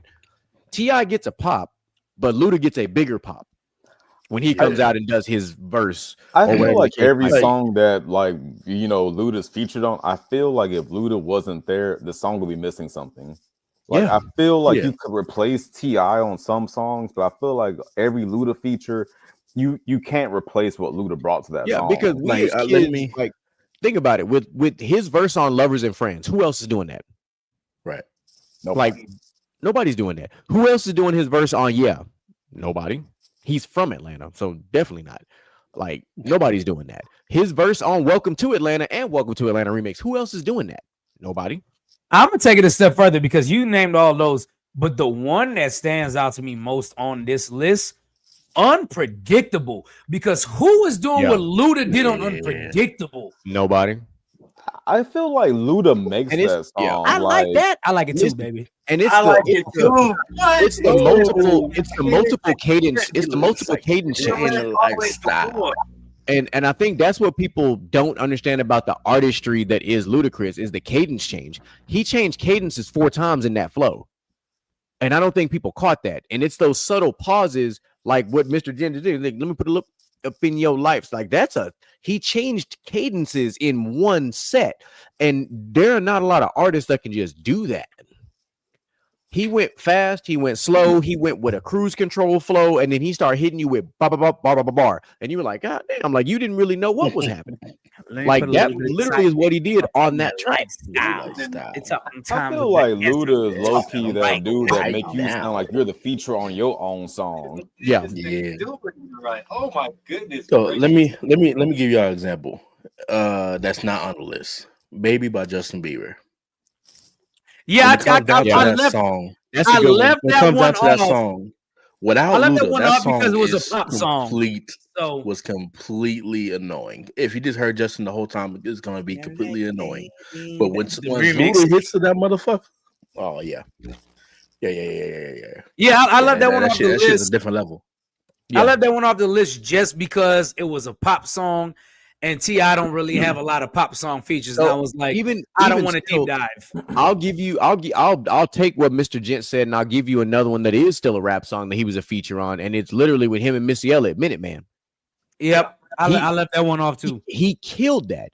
He absolutely killed that. Splash Waterfalls, he killed that. Well, Splash Waterfalls is his song, so I know, that but doesn't I'm count. just saying. But if you just like, but you know, he killed it with the mix of like, you know, having, but the stuff he done with Trina, like, So when I made this list, I wanted to make sure I picked hit songs from both artists that they were featured on, because a lot of people don't deep dive like we do and listen to albums and mixtapes. So I definitely, I was just like, what are the ones that I know people will definitely know? And even though I picked Boom Bap for T.I., and a lot of people might not know that, I knew for sure everybody on the panel knew Boom Bap with B.O.B. So yeah, because I mean, because you could have even went with Dead and Gone with for T.I. and Justin Timberlake, right? But that's again, that's T.I. songs, not Justin Timberlake songs. That's why I went with My Love instead. Yeah. I got a controversial question to ask. I don't want to take over the segment, but I got a very controversial question to ask. So between T.I. and Ludacris, what song were they not featured on that you feel like would have been better had they been featured? Oh, I got. I'm in Luda. I'm in love with a stripper remix. That's a good one. I'm gonna say a controversial one. I feel like Luda would have been better on "Look at Me Now" than Wayne. Oh, I feel like that song would have been infinitely better without You Wayne know, and put Luda that instead. actually, these based ass on what niggas, you how you said, doing? that I'm Tunechi. No, I don't think so. that is actually I don't think so. controversial. That is I don't actually think so. controversial. Yeah, it is and that's controversial because interesting. I don't think so. I don't like Wayne's verse on that song. I don't. I don't think so. I like Wayne's verse on there, but I'm like, because of you saying that, I'm like, I want to see Moo's take. Wayne, Moo, what's your take on that one? I know and it's controversial to while you. Moo is stirring, I'm gonna add one other song that I feel like Ludacris could have been on and done phenomenal on, and it was the Forever remix. I think feel he like would. that one. I he feel like that's perfect the way it is. No, it is, but I'm just saying he would have added still to that. He still could have added to that. But I feel like you'd have to replace somebody. Like, who would you take off that song? You can make an argument to take Drake off. You can, but at the same time, like, but people will be mad. Yeah. But when you look at all of them, when you're talking about M, Kanye, Wayne, Drake, I'm like, because Kanye killed that. Like, I'm not touching Kanye on that one. I got one for y'all, and I know y'all are gonna be like, God damn. But Moo, hear me out on this, dog. I think you'll agree. I absolutely believe if Ludacris was the featured artist either on either of these two songs, Bartender or Buy You a Drink, it would have popped more. I think I'm gonna say more and Buy You a Drink though than Bartender, because Akon's verse was pretty fire. I think Bartender I think Bartender would have been better. I feel like Buy You a Drink is perfect the way it is. Yeah. I would not change anything about that. I wouldn't touch that one. But I'm still stuck on the I'm in love with a stripper one, because that would have been. Yeah, I know. Dog. That remix. Well, because now mind you, I'm a fan of Mike Jones's verse on there. I just think if you would have just simply added Ludacris to that song, it would have just taken it to it. Because I think Mike Jones's verse is actually perfect for that song. I really do. Like Mike Jones. So thank you. I think just adding him as a trifecta on there would have been really good. Moo, but would who you taking, man? Go before or after Mike Jones? Who you taking, Moo? We got To to know be who you honest, taking. I think I would have had him go after because I think if you bring him into the fold, I think Mike Jones's verse fits perfectly in the middle of that song. And I How think about that Luda for closing Dollar? that song out would be perfect. How about that for Because Dollar? if you listen to Mike Jones's verse, it sounds like a mid verse. Oh, It sounds like a which verse that song? belongs in the middle of the song versus the end anyway. So adding Luda to the end doesn't actually mess with the song too much. Which song is that? I'm in love with the stripper remix. I'm just replacing Mike Jones altogether with Luda. That's fine. I'm just we were doing the question, you know. I know. I'm just I think I'd replace Mike Fair Jones enough. with Luda. Mo, what you got? Talk to me. Who you going with? I want to know what Mood thought about me replacing Wayne first, though. I want to know if that's too much for him. Actually, Because that's here's where I'll go with this. I'm going to add to your controversial comment by making a more controversial comment. uh-oh. Okay. Now, this is actually probably gonna be a little crazy. I'm not gonna lie to you because the verse on this particular song is actually legendary. But I'll give you guys two. The first one, I would actually like to see Luda on Cuddy Buddy. Oh, That would be fire, right? Now, stay with me, fellas. Stay with me. yeah. Here's the controversial pick. I think that I would like to see Luda or like to hear Luda on Can't Believe It, other than Wayne. I'm not against it. I don't think that's controversial. That beat actually is made for his kind of flow. To be fair, for the first when that song first came out, for the first 8 years of that song, I couldn't understand what the fuck Wayne said. Okay, so get your ass out. now Ooh, keep running your mouth. I'm gonna show you what the teardrops fall. Yeah. I can continue in. I'm sure the teardrop fall. Shiny eyes just playing. Ooh, and I'm gonna take you to the curtains and I have you screaming and hollering out. Love on me. I'm like, brother. I don't even know what he said after that. I'm a wagon. I'm beginning. So I also, because Luda is so good, I also have a song. This song had no features, but I think Luda would have could have added. And this song is really good. It's probably in Mr. GQ's top 10 baby making songs. But I feel like I do feel like Luda could have made the song better, and it's a perfect song for what it is right now.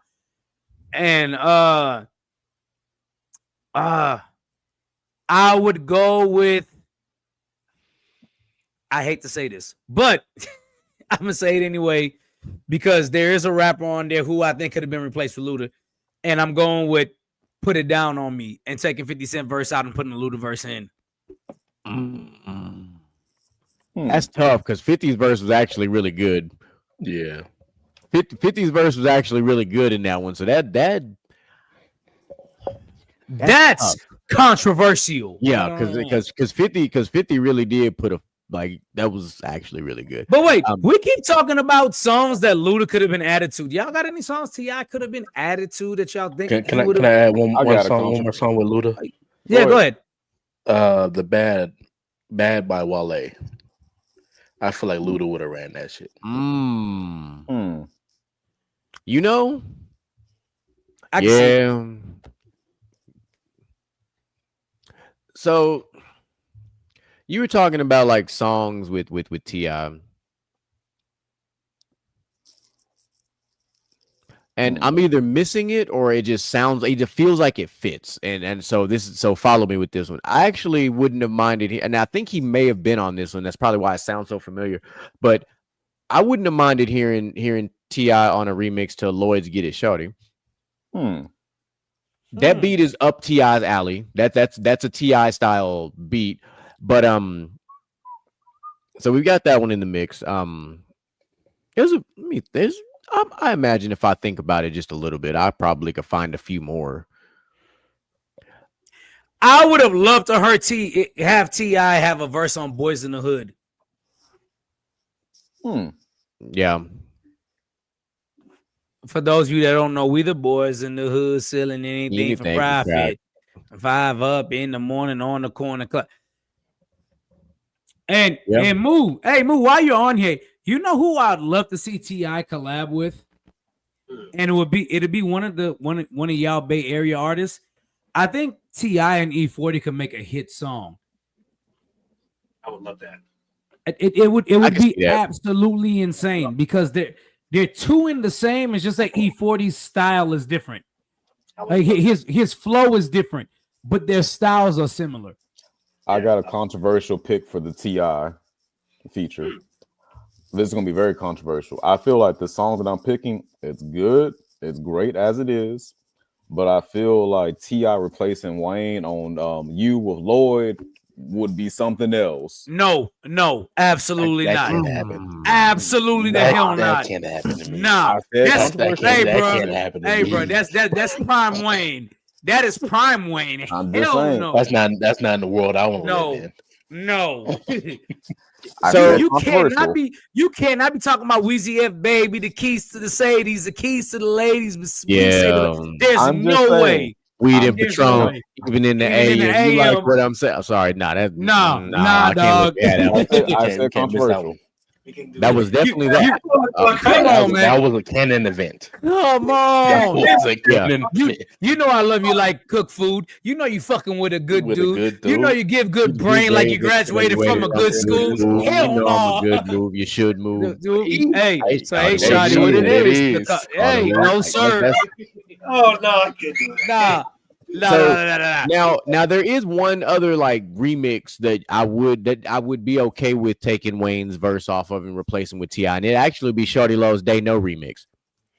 Oh yeah, I can fuck with that because now you have Luda, Jeezy, Plies, and T.I., which I think those four together with Shorty Low actually flows extremely well. God now, damn. obviously with Wayne, it was ATL good. In the building. You see what I did there, but it makes sense. So yeah, that was good. That was good. And I said, like I said, it was something different where we judge them on their features. Moo, I don't think you pick between T.I. or Luda on their feature song. So who you rolling with here? I'm actually going with Ludacris for the reason that you actually named. His verse on Unpredictable is probably one of the best I've ever heard him spit ever. Yeah. I think about that verse randomly throughout my day. I do too. Randomly throughout my day, it's possible. You feel me? I can get rid of that headache. What you doing tonight? Some say the sex is overrated, but they just ain't doing it right. Doing it right. Okay. Like if you was out on a date and you took 3 or 4 of them bars and set them on a date, you winning. I promise you. So I want to propose a question to y'all. Out of the songs that I named for the features, do y'all think either could replace either on the song and the song would still hit the same? I feel like they both have, like I said, such distinctive styles. Like you innately change the song at its core.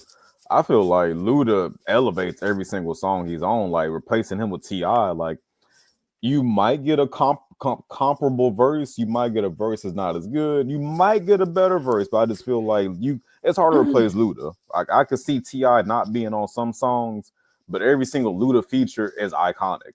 Yeah, like I can tell you, I couldn't see T.I. on Lovers and Friends or Yeah. Oh, for sure. No. Like I feel like is low key his song just as much as it is Usher's song. They got one. I mean, yeah. Like, but like in the same way, like doesn't know Luda's verse on come on now. But like even still, Friends. The same way that the Moo was talking about with Luda's verse on Unpredictable, the same with his verse on Lovers and Friends. We as kids was rapping this to females. Sometimes want to be your lover, sometimes want to be your friend. That was and obviously Lil Jon's one of the few times he does rap. We all was in that one too. I've been know you for a long time. You know, so you know, those are iconic childhood things. Like when you was in the car with a female, you had that song playing because you knew you knew them verses. Yeah. I would never give up a Luda verse. I feel like Luda verse, like a Luda feature is a canon event. Like y'all said, like for Wayne on You, Lord, that's a canon event. I feel like every Luda feature is canon in every universe. Just to be fair, I do think if you replace T.I. with Luda on Soul Hood, you lose nothing. No, you lose nothing. I don't think you lose anything on Soul Hood. But I feel like if you replace I'm sorry, T.I. with Luda on Soul Hood, but if you replace Luda with T.I. on My Love, I don't think you lose anything either. That's definitely Luda style. My Love is 100% Luda style. Yeah. Like My Love, the My Love beat is very comparable to Oh by Sierra. You know, And I'll give you one where it'd be different. And if you replace T.I. with Ludacris on Dead and Gone. Because I feel like Dead and Gone was made for T.I. Like that one would be interesting. Well, see, that's what I'm saying. I wouldn't put Dead and Gone in this category because Dead and Gone is actually T.I.'s song. No, but that I'm just looking at also who Justin Timberlake's doing the hook and everything else. Like, and I'm not saying Ludacris couldn't do it, but I'm just like, I do think there's parts of it that wouldn't sound the same. I do think if you replace T.I. with Luda on Boom Boom Bap with B.O.B., it wouldn't make a difference. I don't think it would make a difference because I think Boom Boom Bap it plays into Ludacris's style too because that song was nothing but bars. Yeah. Like there was no chorus, no nothing. So Luda's just spitting bars on that and he would have absolutely killed it too. So, I mean. Yeah, I can buy that. Interesting. We can get crazy on these music talks. Like, and I'm saying, I will say before we transition real quick, I have a lot of people that I talk to that I work with that are like, hey man, when y'all be talking music, man, y'all got to let your boy know. I'm like, it's cats that want to come on the show when we talking about music because we be hitting some takes. And I think people are like, okay, like we done got some respect from some old heads and from some newer, it's been fun listening, talking to some of these people. Because it's like it's different. We're not bashing either artist, but a question was posed, and it's literally it's something that I call it's critical thinking for music. Because if you really call yourself a fan of music, you should be able to take it to second and third level thinking, like we're doing with this music. Now, obviously, with me and DJ Micah B, it's a little different because we come from this music thing from lots of other reasons. We analyze music very differently than like your average music fan. Like we will break the shit down to how the beat was made. Like we will go down to what types of drums did you use? Did you do this? Like we kind of look at samples, it. All that. Yeah, like I'm cool with listening to a song with or without the beat. Like I just need the lyrics. If I'll listen to it a cappella and I will keep up with it. But like, okay, the flow was not like, because I'm all for the story of a song. I'm big about the story for a song, which is why guys like Ludacris, guys like LL Cool J are two of my favorite rappers of all time because they're two phenomenal storytellers. Like I'm all about storytellers, like, and they're two of the best. That's why I love M so much. M is a phenomenal story. M done told some of the darkest fucking rap stories out there that nowadays you'd be like, hey man, y'all might want to check on your boy over there. Like a song like Stan in 2025 would have been like, hey bro. Or hiding in my closet. You're like, hey, brother, what? I'm gonna say something real controversial since you brought up Eminem. This gonna be real, maybe real controversial. Don't do it. So don't do it. Since we're talking about replacing, features and this and that. If y'all are familiar with Linkin Park, they did a collaborative album with Jay-Z. They sure did. I feel I like where you're going with this. I feel like if you was gonna replace Jay-Z with anybody else, Eminem and Linkin Park would have fucking slapped. Yeah, that one. I'm all out. Yeah, that would have been. That one would have been great. That'd have been fucking nasty. That crossover would have been nasty. And I'll tell you this: I don't even like Jay-Z like that, but I will say that the collaborative album between him and Linkin Park, that shit was fucking fire. I'll tell you, I don't even like Jay-Z, but Conte definitely like Jay-Z.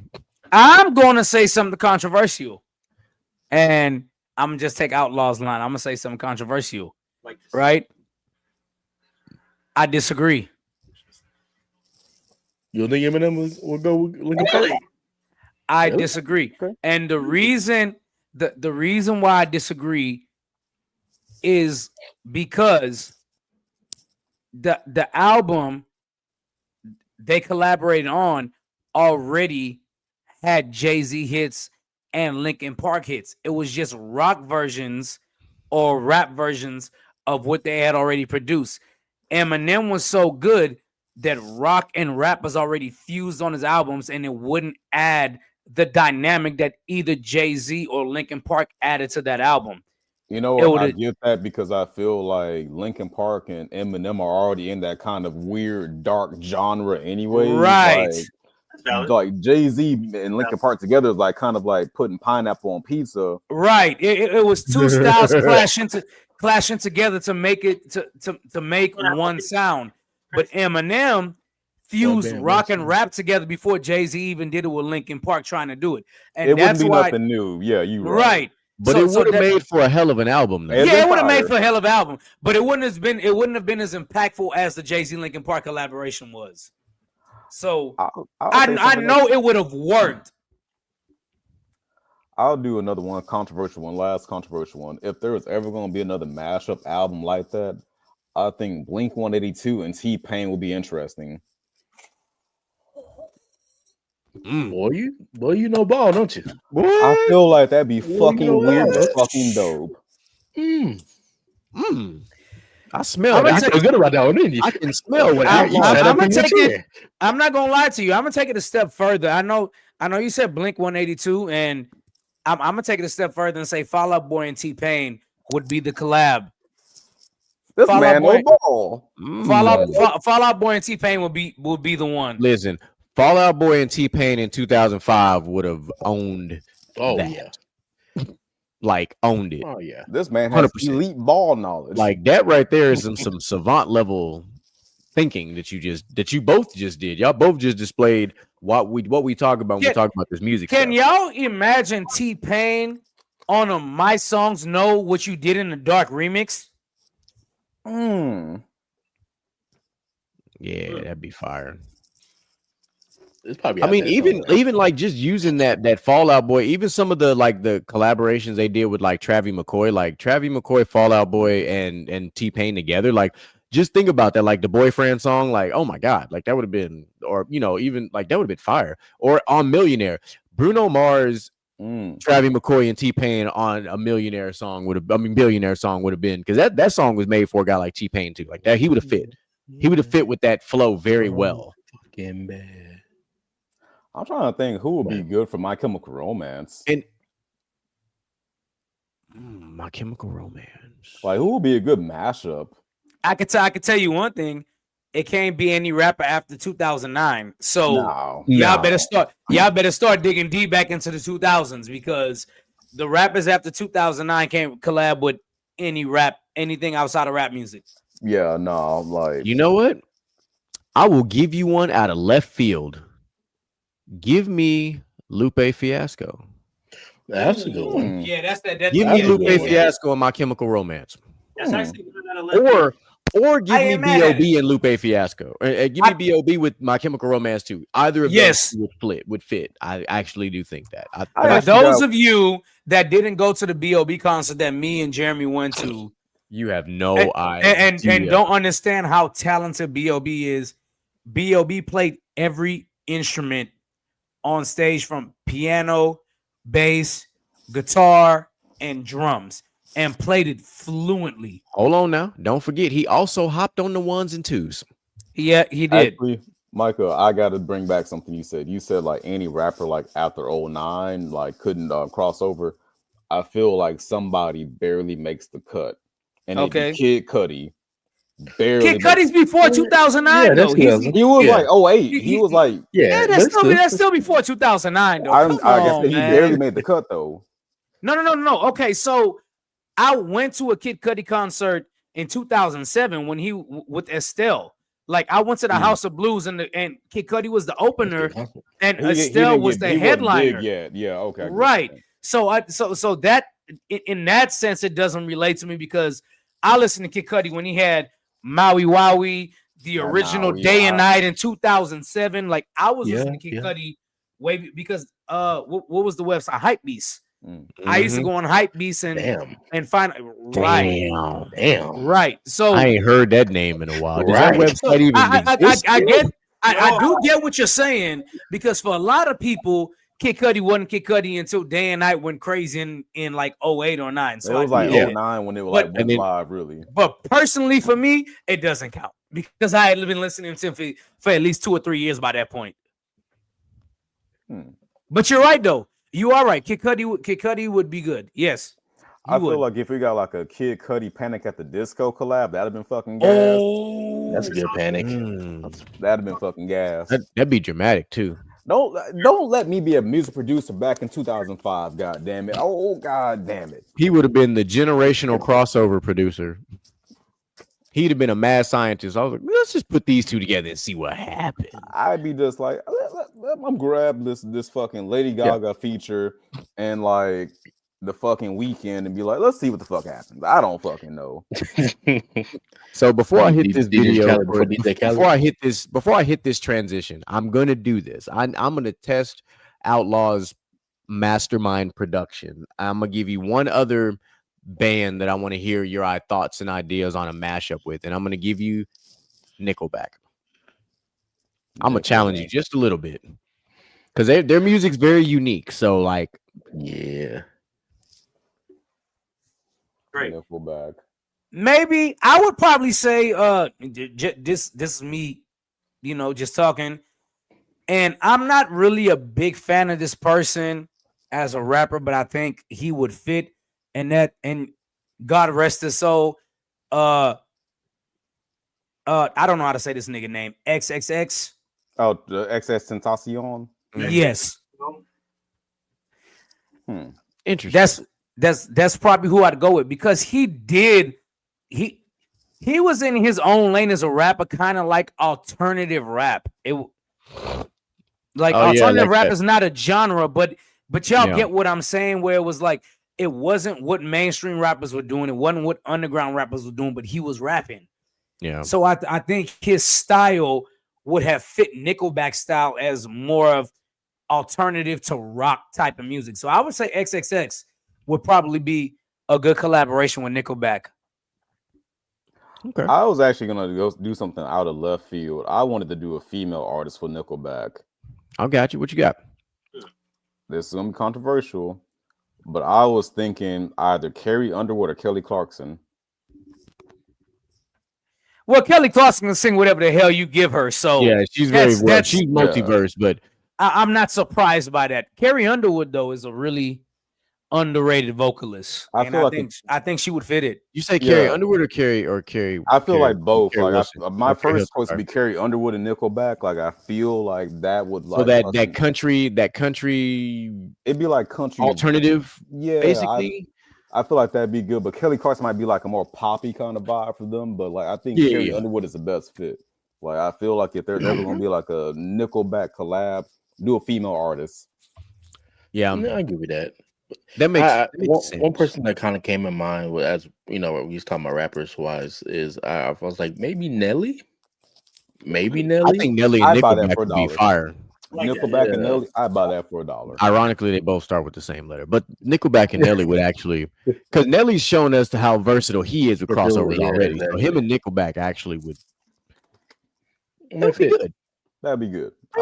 I like what you did there, Mr. John. I like what you did there. Yeah. So let's get to the fun part, the closeout part of the show. Hey, let's do the meat and gravy. Yes, the meat and potatoes, meat and gravy, the big backery of the show. But here we are.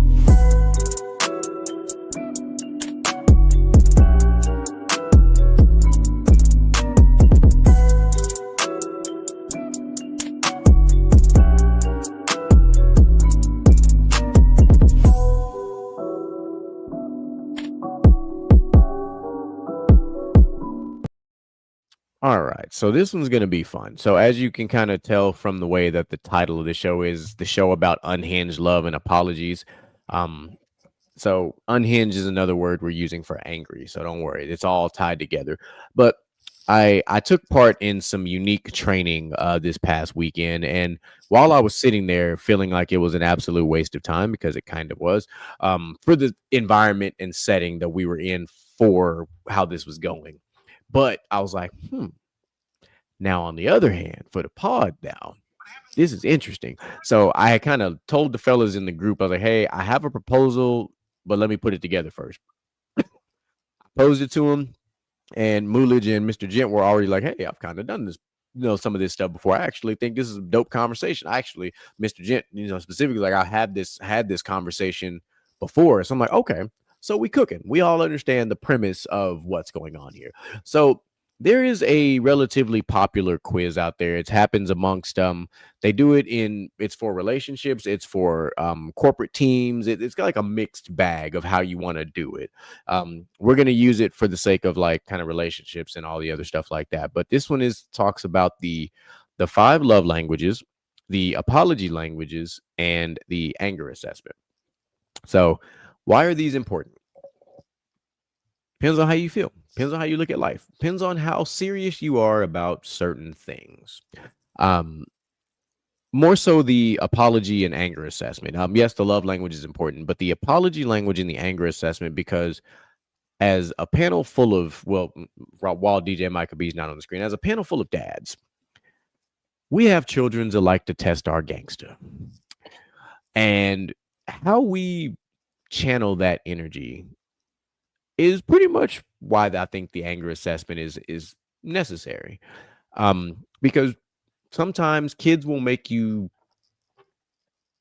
do and say things that you don't want to say, but like I said, they test you gangster, and sometimes you gotta pop out and show them, and then they're like shocked when you do it. They're like, "Oh my god, I can't believe you just did this," and then they start sniffling and doing all the Puss in Boots thing with the watery eyes and shit, and then you're like, "Oh hell," or you're like my kid, and you immediately come up and hug me, which is like the defense mechanism. Like, let me melt daddy's heart, give him a hug real quick. Like, that's pretty much how that goes for me. So, and I know, Gent, you took all 3 of them. You guys, everybody kind of took all 3 of them. All right, so we'll kind of work this one kind of backwards. We'll go kind of shortest to longest. So the anger assessment's the shortest one because it's the easiest one, because I think it was only like 7 questions. But it basically has green, yellow, orangish, red, orange, and red. Kind of like your levels to anger. So on my particular one, I got like green basically, and it says that you have a good handle on your anger. Well done. Now, I'm also 36 years old.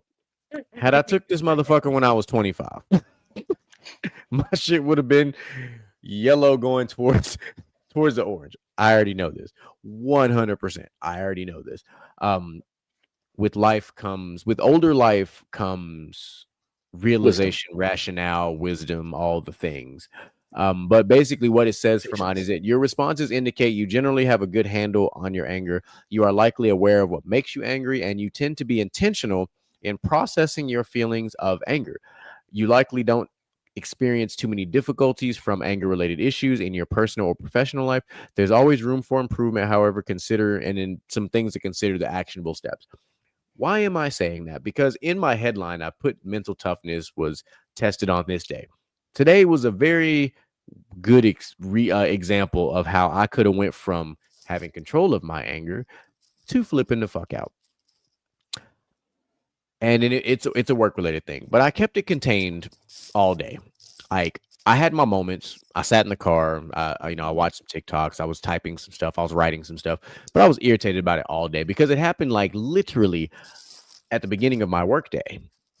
And that's the worst time for anything to happen, because now I got to still go to work and think about it all day, So when I got home and I had some time to just kind of finally decompress, I was like, you know what? I'm not going to shake this. There's only one way for me to get over this, which is why I got on my Peloton bike. So if you follow me on social media, you'll see I posted on my story about the hardest Peloton class I've ever done.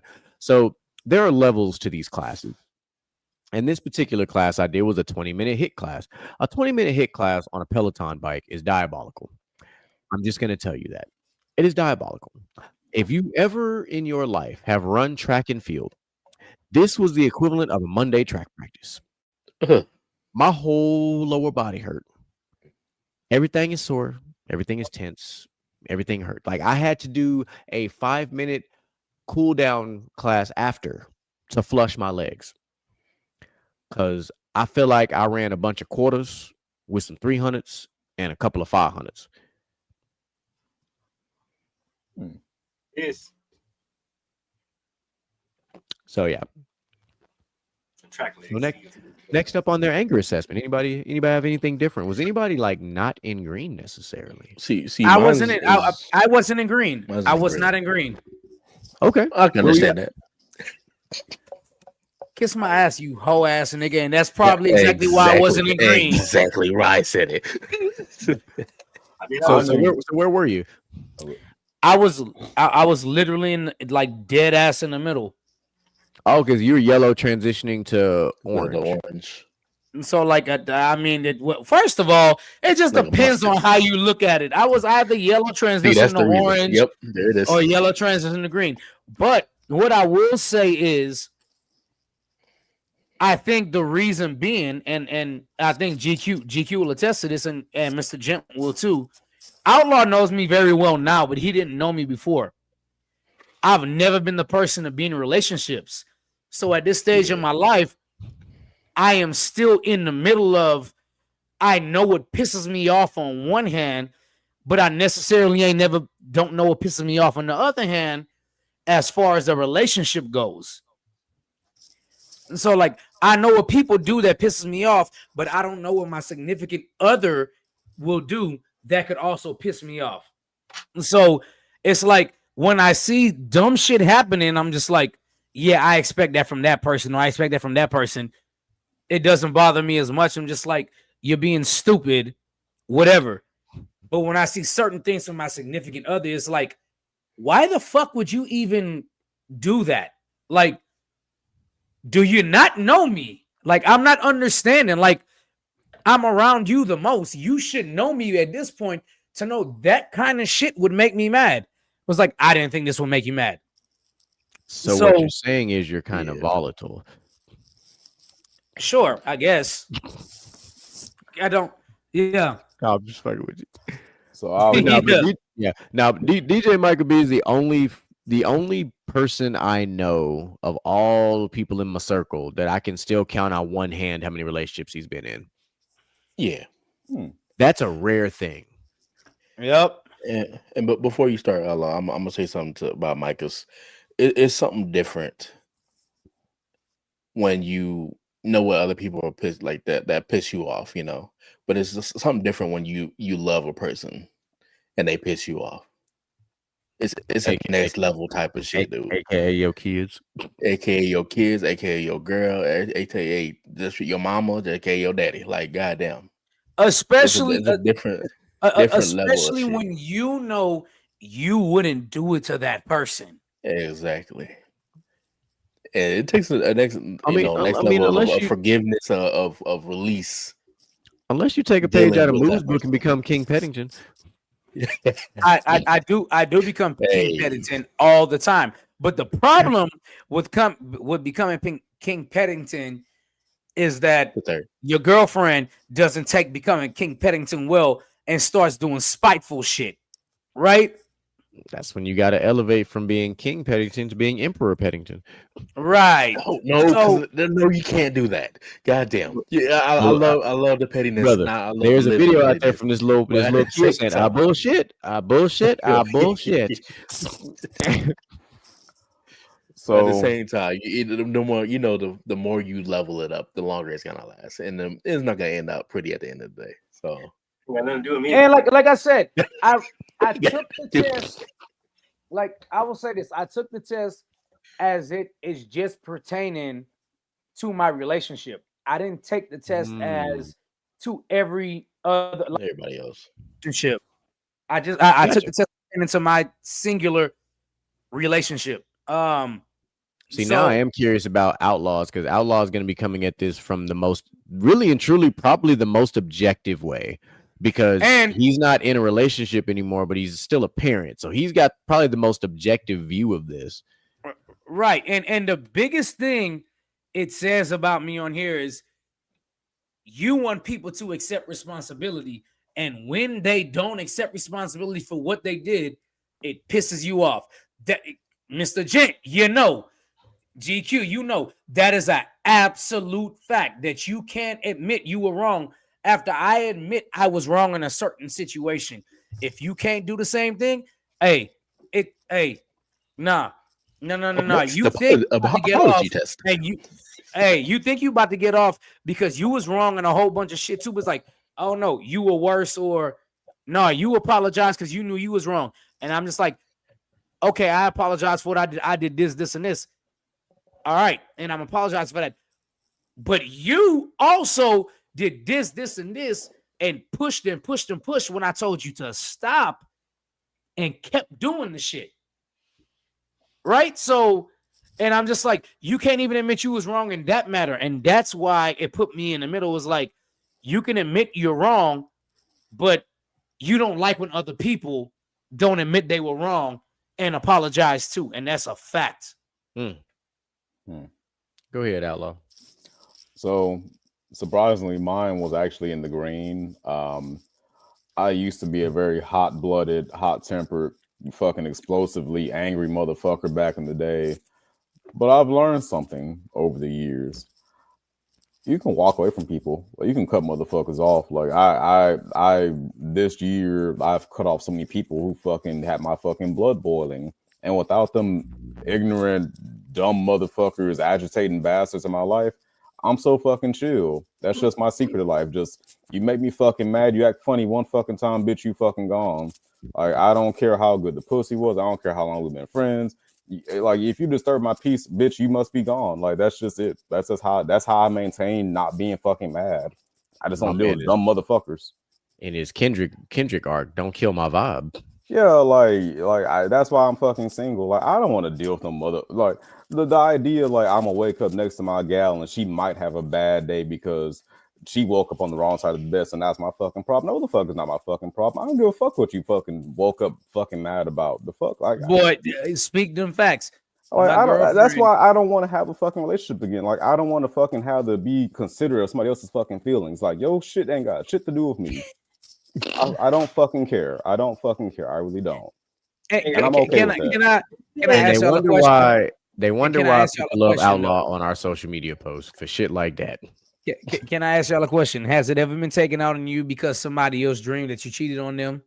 Oh, yes. Absolutely. Yes, I had a girlfriend who fucking slapped me out my fucking sleep one time because she had a dream that I was cheating on her. And you know what? I ended up cheating on her because I got tired of that shit. Like you fucking made a self-fulfilling prophecy. Yes. Now it happened. Spoken into existence. You spoke into existence. So what you're telling me is she had a "That's So Raven" moment. She had a fucking premonition and I fucking fulfilled it. Bitch, don't put your fucking hands on me. I made it a fucking point to go fuck every single girl she thought I fucking cheated on her with. Don't fucking play me. Not him going on a Hall of Fame run on top of it. No, because that's why that is definitely your brother. Yeah. For that's sure. why I don't deal with people because I'm vindictive. If you actually make me genuinely fucking angry, like my first thought is like, how can I fucking destroy you? That's why I don't deal with people because like I don't want to get to that point. I don't want to get to that point. Real quick, what's your sign? Virgo. I knew it. I knew it because that's me too. That's why I have practiced the art of walking the fuck away. Like I don't have no closing thoughts, no fucking argument, no let's like talk about our feelings. No, nigga, bitch, you act funny one fucking time, bro. Like we ain't gotta have no fucking like no conclusion. This is it. Like it ends in the middle of the story. Damn. Yeah, like you don't get renewed for season 3. Damn. All right. Nigga said ain't no need for season 3. I'm trying to tell you. Go ahead, Moo.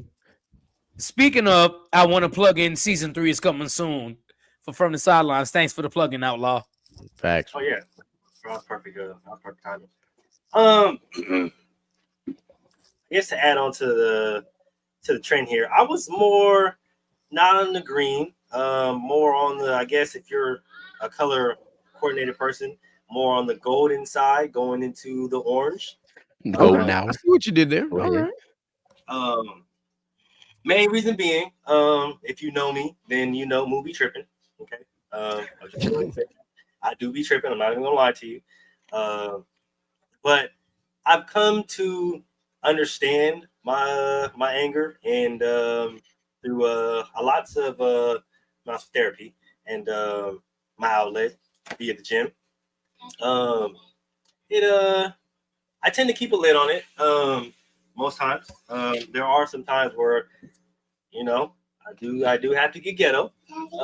So yeah, I just yeah. I mean, like I said, I maintain it well. It depends on the situation, I guess, because like I said, we'll be tripping, bro. So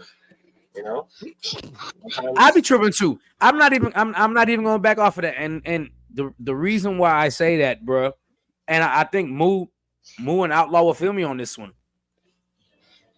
The love that we give out to a lot of people, when it's not reciprocated, Oh, that shit make my blood boil. It pisses us the fuck off. And he used the word too. He said reciprocated. There is one thing I missed out on mentioning that I thought about with Moo, like, Moo, you being a dad, me being a dad, Jink being dad, GQ being a dad. I will say that my daughter, sometimes I snap. Like, I'd be like, the fuck? Yes. But then it's like, I dial it back. Because, like, you know what? I understand that she's a child.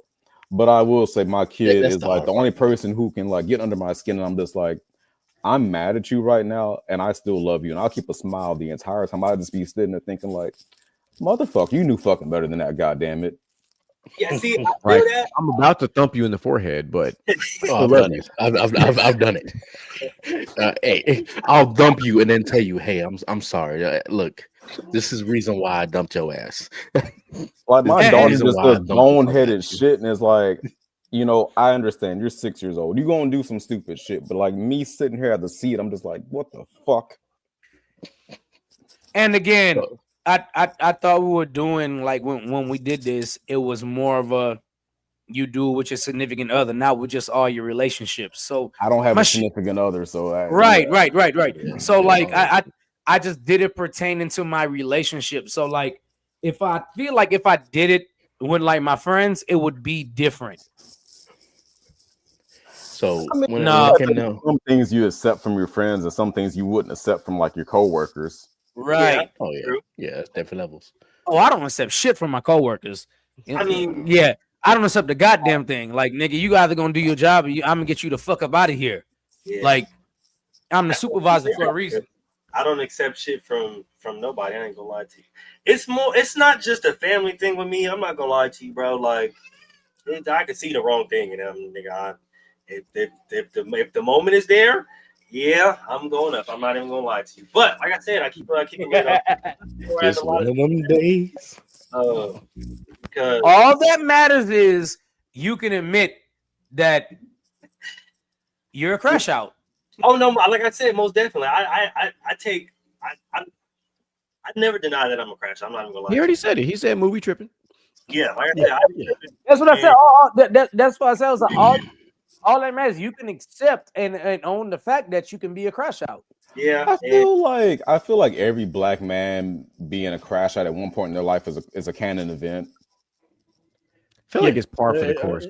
I feel like it's a canon event for every black man. Hey, as they say in Mulan, it makes the man out of you. You know yeah, that part. Unfortunately, I just never. Absolutely not. It makes you become a man. It doesn't make a man out of you. It definitely makes you become a man. And some people just never grow out of it, and that's okay too. Yeah, some people ain't never got their ass whooped. Some people haven't, seen somebody get their ass whooped. Some people just truly never find their Bruce Banner. Yeah. I'm with GQ. I'm with GQ. They just stay in Hulk form. I'm with GQ on this one, and the reason why I say that is because some people are just genuinely so nice that they get used over and over again, and when they get used, they just crash out because they would never do that to somebody. Yeah. So when that shit gets done to them, it deeply hurts. Spoken like a true Virgo. I know, because I'm one of them. Like I've seen people sleep with their friend's girl, and I was like, I could never. Like, nigga, loyalty is in my blood as a Virgo. Like, fuck no. I can say this as a Cancer. There's two types of cancers. The one that sleeps with the friend's girl, and the ones that would never do that. I can be both. There's It depends three. on it. There's three So he's because a- so you- so because there you're could be saying there's both, a and spectrum. you are both. I I can know be you both of those. personally. You can be both. Old me was one way. New now me is a different way, which gives me when I my got test I got green. I got one question for you. Hmm. You done playing footsies? Hey, shut the down there, not in there, not in there. We ain't doing that shit because Hey, that So, shit. That Mr. Hey, Jim, what's you- your hey, anger profile? Hey, Sir? it's an inside joke, dog, but he got it. Nah, you good. Let's get to your anger profile. We still got to transition to the at Yeah, least the let's second do one. it. We may be pushing. We may Bro, we actually gotta do use. closing thoughts. I gotta wake up in the morning. Yeah. Facts. So what you know what? So we'll close out with your anger profile. We will add Okay. these two to next week's show. We're just gonna have fun with this shit. We'll start the So- show off with these two to build up for our round of 32 at our live, and it'll be more fun because it'll be live. Actually, make this more Yeah. fun And more people. and more people. So that's gonna add for some hella conversation. But I'm gonna end it off as a learning / how I deal with this shit because I'm on greetings, and I got to the point where yes, I was a crash out. Yes, I was emotional. I'm a fucking cry. I'm a blackout, and I'm a beat your ass. Damn, to I was death. I was waiting for you not to say you were a crier because I damn sure was gonna say it. I'm gonna cry and I'm gonna beat your ass to My man you said, gasping breath. emotional damage. Yeah, I'm the emotional one. You're getting damaged type shit.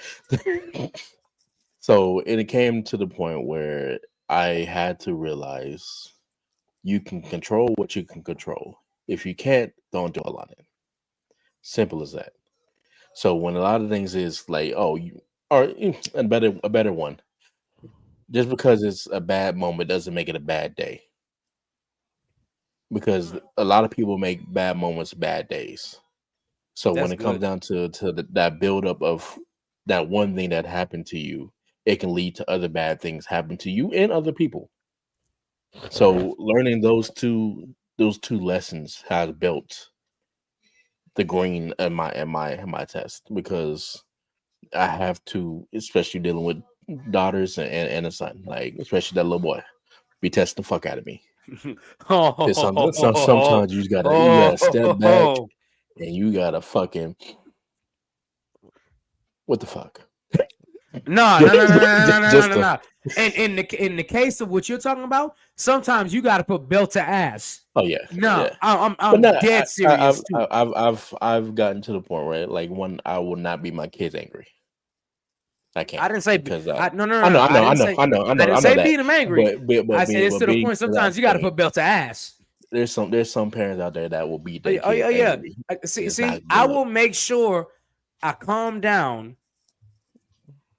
and catch you when you're relaxed, Oh yeah, and That's then what tell I you love- bring my mama used to do. until you bring your I ass love here. that. That's exactly what my mom Oh, used you to had a do. great day? Because you Come talk to me for a thought second. this shit was over with. Yeah. Come talk to me for a second. Go, Ashley. I love the go get the belt. Break them My down before mom they even get told there. my mama catch you. You done came home. You done did your homework. You done took a shower, and you getting ready to wind down for bed. It ain't over. And What then Kirk you hear Franklin that, say? you hear that dangling of that buckle, and you like, Jen, you know what Kirk Franklin say? It ain't over. It ain't over. Hey, You about to get For those- stomped, nigga. yeah, exactly. I'm happy you caught the rest of that reference. what the people say, stop. Oh, But yeah. shit. Hey, So I'm telling you, you act up in school, I promise the stump, the whole yeah. stump, and Nothing nothing but but stump. the stump. Because it ain't over. Not you preaching on a Wednesday. I'm trying to tell Kirk There's a Franklin whole said, Bible hey, study type hey, show. hey, every day is a good day to preach. You understand Amen. me? Amen, brother. Amen. All right, Every so day is a good day to preach. let's do that beautiful thing. So, Outlaw, drop us with your closing thoughts because we all got to be up early for dark and early for work tomorrow. Not So as move. my tagline says, hard times, but not the end of times. I know that everybody probably got some shit going on in their fucking lives. But as somebody who's gone through rock bottom probably about 2-3 times now as an adult, this ain't the end, bro. Like, this might be some hard shit you're dealing with, but this shit get better, bro. This ain't the end of the fucking world. You be all right. I like it. What you got, Jim? Another good show. Excited for next week. Getting into this, other 2 tests, and then the round of 32 with my brothers on around. Gotta have a full panel. Gonna have some good food. Gonna have some libations, and yeah, it's gonna be a great week. So y'all stay tuned to next week at the same bad time, same bad channel. Time might be changing. Will we start at 9 next week or no? I'm sorry, what? I don't know. We start at 9 next week. No, we probably start earlier than that. Yeah, we'll earlier probably start that, earlier. Yeah. We're gonna be. Well, I think last year we started at 8, so probably around 8. Yeah. We're gonna. Again, Well, it also depends on what time everybody get there, because I shouldn't be working past 7 this year, and I live. I mean, You work. your dad lives right up the road from me. As long as I can go over the railroad tracks.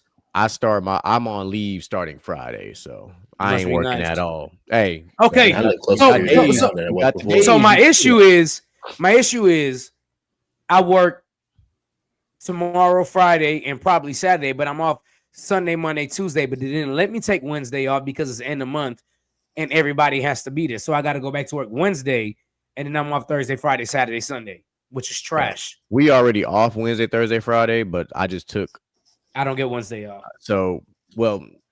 government employees.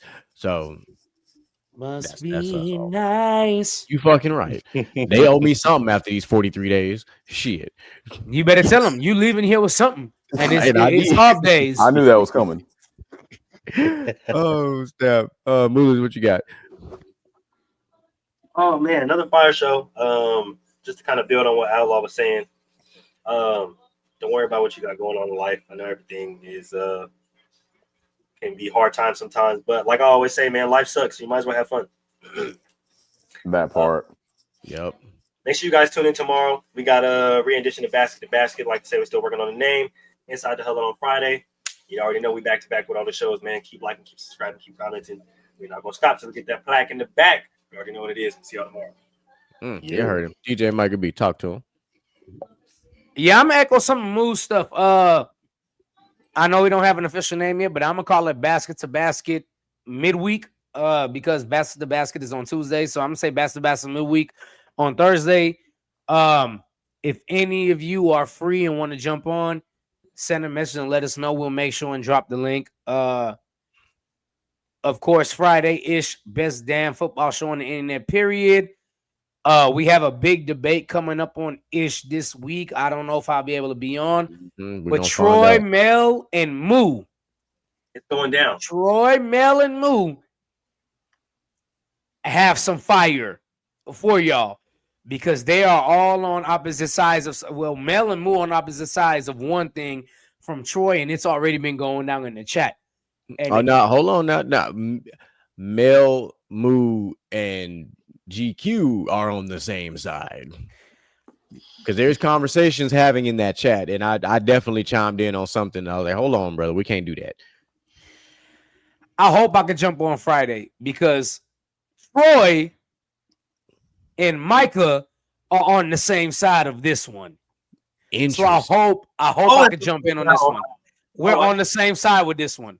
I can't wait. So and not for the reasons y'all think, right? But I'm gonna explain why the reasoning on Friday. It's not for the reasons y'all think. And when y'all hear my reasons, y'all will probably be like, okay, I get it. But what do you actually think as well? So not for the reasons y'all think I am with on Troy's side, right? So again, we come back on Tuesday. It's not Monday no more. Basket to Basket is now on Tuesday. And of course, next week, Wednesday, Thanksgiving special here with Gentleman's Talk. We will be at Pop's house. That's what I call him anyway, because he's not my real father. He's Pops to me. He's the biological father for the guys on my left and right on your screens. If you missed the first year, it's still on Spotify. If you need the link, I'm gonna tell GQ put up the link. You can go look at the link for the first year. If you need last year, we had the round of 32 of what was it? Fast food? Fast food joint. Yeah, it was the big back. It was a big back edition. Fast food joints. My team to not win, but Mr. GQ's brother, Rod, reminded me how good KFC is in other places of the world outside of America. And I hope one day both of you or all four of y'all can go to the Caribbean and have KFC because it's not the same as America. I'd buy that for $1 because, like, Yep. even going to Hawaii, the fast food is radically different. Like that shit is not even. So- You can't even compare it. Right. So, I mean, other than that, I hope y'all have a good end of the week. Make sure you tune in next week to all the shows. Make sure you tune in tomorrow and Friday for the shows on From the Sideline podcast. Keep liking, keep subscribing, and please keep sharing. Gentlemen's Talk is up.